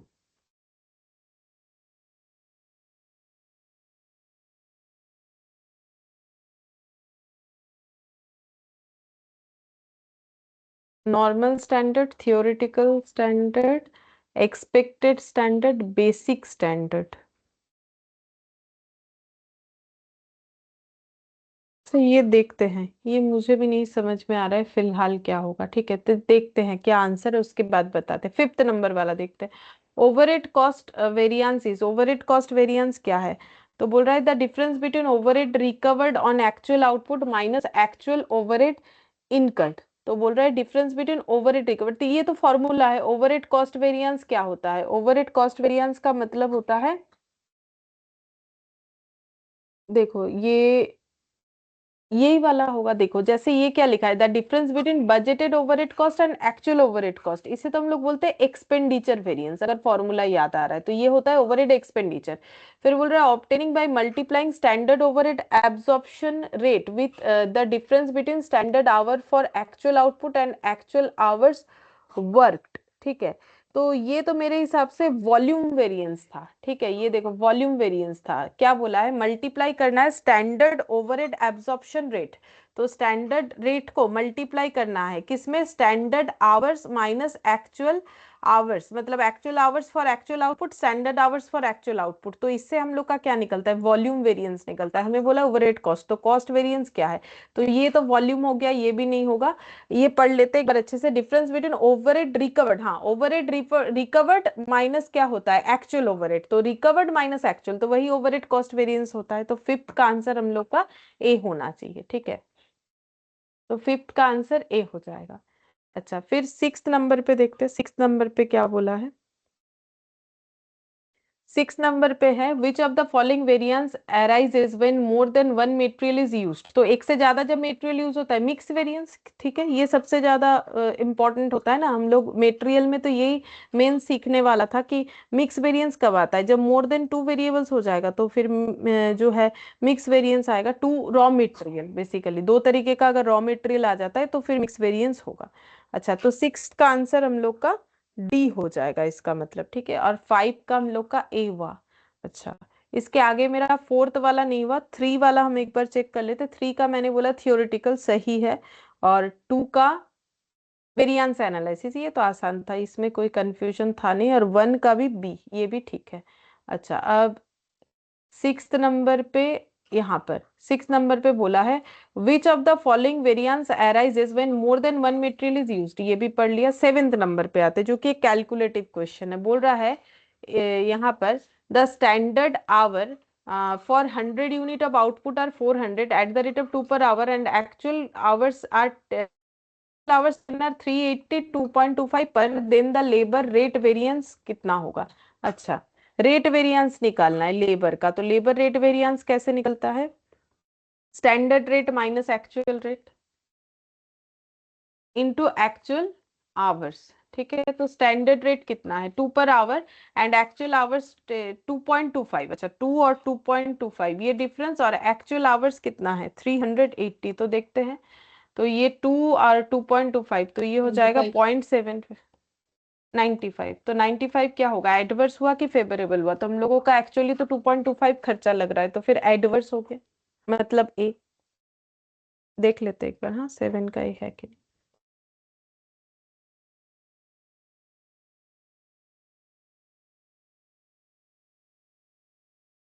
चलो गया, सेवन का ए है। ठीक है, फिर एट्थ नंबर में क्या बोला है? बोल रहा है controllable variance are best disposed of by transferring to. बोल रहा है मेरा कंट्रोलेबल खर्चा था फिर भी वेरिएंस हो गया, मतलब डिफरेंसेस आ गया। कंट्रोलेबल था फिर भी डिफरेंसेस आ गया, तो इसका मतलब क्या है कि मेरा एबनॉर्मल लॉस हो गया। सोचो कि मेरा नॉर्मल बात नहीं है, तो नॉर्मल होने से तो वेरिएंस नहीं बोलेंगे ना। तो मेरा कंट्रोलेबल था खर्चा, लेकिन फिर भी हम लोगों के मिस्टेक के वजह से जो है वेरिएंस आया, डिफरेंसेस आ गया। तो फिर कहाँ देना पड़ेगा? वो तो कस्टमर से चार्ज नहीं कर सकते, कर सकते तो फिर कॉस्ट मतलब इन्वेंट्री के कॉस्ट में ऐड कर देते, तो वो कहाँ ट्रांसफर करना पड़ेगा? कॉस्टिंग पीएल में। ठीक है, तो इसका आंसर होना चाहिए ऑप्शन डी। ठीक है, एट का ऑप्शन डी है। फिर ninth number, ideal ideal time variance is obtain by multiplying. Ideal time variance कैसे निकाला जाता है? ठीक है, तो वो तो फॉर्मूला है। तो इसमें से देखो लैंग्वेज में फॉर्मूला लिखा हुआ है, जो फॉर्मूला सही है उस पे हमें टिक करना पड़ेगा। ठीक है, तो देखते हैं क्या बोला है। The difference between standard and actual hours by the actual rate of labour our. तो ये देखो स्टैंडर्ड और स्टैंडर्ड आवर और एक्चुअल आवर्स का डिफरेंस इसे इनटू करने बोल रहा है एक्चुअल रेट से। क्या ये वाला फॉर्मूला सही है, या फिर difference between actual labour hour and actual labour hours worked, actual labour hours paid और actual labour hours worked into standard rate, ये ठीक है। तो ये इसमें से कौन सा फॉर्मूला सही है वही बस समझ लेना है। The difference between standard and actual hours by the standard rate of labour hour, ठीक है। None of the above. तो हमें क्या निकालना है, idle time. Idle time variance क्या होता है, आइडल टाइम का मतलब क्या, कि कितने समय के लिए हम लोगों ने पेमेंट किया और कितना उन्होंने काम किया। जैसे मान लो कि कोई आके 10 घंटा के लिए आया तो मुझे 10 घंटे का ही पेमेंट करना पड़ेगा लेबर को, भले ही उसने मुझे 8 घंटे का काम करके दिया हो। अब 2 घंटा क्यों बेकार हो गया, अब वो नॉर्मल एबनॉर्मल कुछ भी रीजन हो सकता है, ठीक है। तो फिर किससे आंसर आएगा, एक्चुअल आवर्स वर्कड और एक्चुअल आवर्स पेड का डिफरेंस इनटू स्टैंडर्ड रेट। तो आंसर होता है 9 का बी। तो ये देखो हम लोग ये वाला चीज पढ़ चुके हैं, ये हमें सिर्फ जो है थियोरिटिक मतलब यहाँ पर लैंग्वेज में दे दिया है, तो फिर हम लोग उसको लिखेंगे तो समझ जाएंगे ना कि कैसे करके होगा। फिर बेसिक स्टैंडर्ड, ठीक है। तो बेसिक स्टैंडर्ड का मतलब क्या होता है बता देते। बेसिक स्टैंडर्ड का मतलब एक ऐसा स्टैंडर्ड माना जाता है जिसको लॉन्ग टाइम के लिए माना गया है, ठीक है। और बेसिक स्टैंडर्ड एक ऐसा स्टैंडर्ड है जो कि मतलब चेंज जल्दी से उसे चेंज नहीं किया जाता है, चाहे कुछ भी चेंज क्यों ना हो जाए। मतलब हो सकता है कि करंट सिचुएशन जो है ऐसा नहीं है, फिर भी हम लोगों ने वही स्टैंडर्ड लिखा है। मतलब बोल सकते हैं प्री डिटरमाइंड कॉस्ट है, ठीक है, जिसको मतलब जो कि कांस्टेंट होता है, बहुत लॉन्ग पीरियड के लिए चलेगा, ठीक है। तो इसको हम लोग बोलते हैं लॉन्ग पीरियड के लिए होता है, स्टेबल होता है, ठीक है। तो ये हो गया हम लोग का बेसिक स्टैंडर्ड का मतलब, ठीक है। मैंने तो बेसिक स्टैंडर्ड उस तरीके से नहीं पढ़ा है, बट यहाँ पर है तो मैंने बता दिया। तो बेसिक स्टैंडर्ड का मतलब ये होता है जो कि ज्यादा चेंज नहीं होता है, फिक्स्ड होता है, ठीक है। तो इसमें से कौन सा आंसर सही लग रहा है, दो standard which require higher degree of efficiency and performance, नहीं ऐसा कुछ नहीं। Average standard and are useful in long term planning, standard which can be attain और achieved assuming to remain unchanged for a long time, ठीक है। तो जो भी मैंने अभी बताया बेसिक स्टैंडर्ड के बारे में, उसके हिसाब से क्या लग रहा है कौन सा होना चाहिए। तो देखो ऑप्शन ये डी। तो कुछ, हाँ ऑप्शन डी होना चाहिए कि ये एक लॉन्ग टाइम के लिए चलेगा और चेंज नहीं होता है, ठीक है। अच्छा एक ही मेरा रह गया फोर्थ वाला, इसको एक बार फिर से देख लेते। फोर्थ वाले में बोला है कि the standard most suitable from cost control point of view, cost को कंट्रोल अगर करना है उसके लिए कौन सा स्टैंडर्ड सबसे ज्यादा सूटेबल होगा, normal standard, theoretical. Theoretical standard का मतलब तो पहले ही मैंने बोला, थियोरेटिकल मतलब जो हम लोग सोच के करते हैं कि भाई ऐसा होगा, ठीक है, कि मेरे मुझे इतने में मटेरियल मिल जाएगा, मुझे इतना ही बस लेबर को पे करना पड़ेगा। तो ये जो हम लोग सोच रहे हैं फेवरेबल कंडीशन दिमाग में रख के, तो उसे बोलते हैं थियोरेटिकल स्टैंडर्ड। तो उसके साथ तो कॉस्ट कंट्रोल का कुछ रिलेशन हुआ नहीं, ठीक है। अब बेसिक स्टैंडर्ड का मतलब तो हो गया जो स्टैंडर्ड चलता ही जाएगा, चलता, तो अगर चलता ही जाएगा कुछ भी हो जाए रिजिड रहेगा तो वो कॉस्ट को तो कंट्रोल कर नहीं सकता है, ठीक है। तो मेरे हिसाब से तो ये बी और डी तो नहीं होगा, जो कि हम लोग बाकी क्वेश्चन के आंसर से समझ सकते, बी और डी नहीं होने वाला। तो बचा सी और ए, ठीक है। तो फिर सी और ए में क्या होना चाहिए, तो नॉर्मल स्टैंडर्ड का मतलब होता है जो नॉर्मल कैपेसिटी यूटिलाइजेशन पे हम लोग यूज कर सकते हैं, नॉर्मल स्टैंडर्ड। और यहाँ पर बोला है most suitable for cost control, तो आंसर दिया हुआ एक्सपेक्टेड स्टैंडर्ड, ठीक है। हम थोड़ा एक्सपेक्टेड स्टैंडर्ड के बारे में बताने का कोशिश करते हैं। देखो एक्सपेक्टेड स्टैंडर्ड क्या होता है, आंसर है एक्सपेक्टेड स्टैंडर्ड बोल के।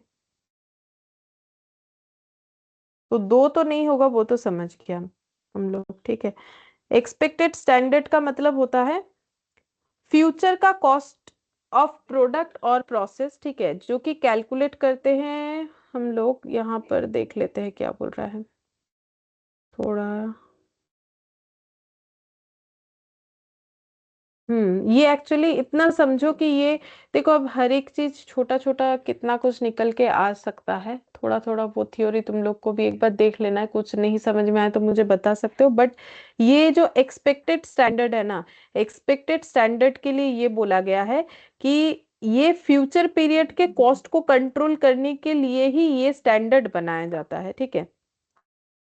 तो फ्यूचर में होने वाला क्या कंडीशन है, क्या एफिशिएंसी लेवल रहेगा, ठीक है, क्या कैसे करके हम लोग कॉस्ट को कंट्रोल कर सकते हैं। तो कॉस्ट कंट्रोल के बारे में बोला है कि ये सबसे कॉमन टाइप स्टैंडर्ड है जो कि कॉस्ट कंट्रोल के लिए यूज होता है। मतलब इसके अलावा भी बहुत सारे स्टैंडर्ड हो सकते हैं जो कि कॉस्ट कंट्रोल के लिए यूज होता है, बट सबसे कॉमन टाइप जो है वो यही है, ठीक है।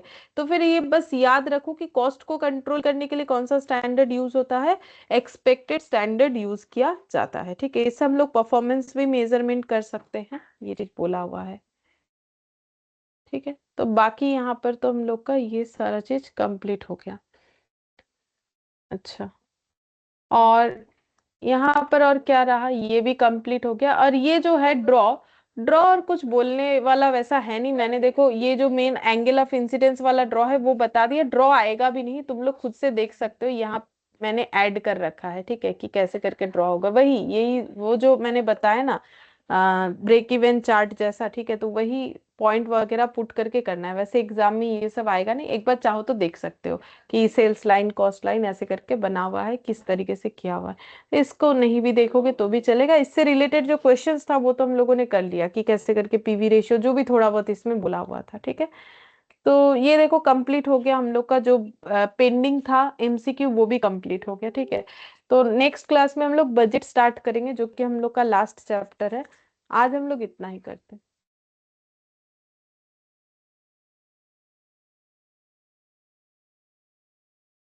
मैम बता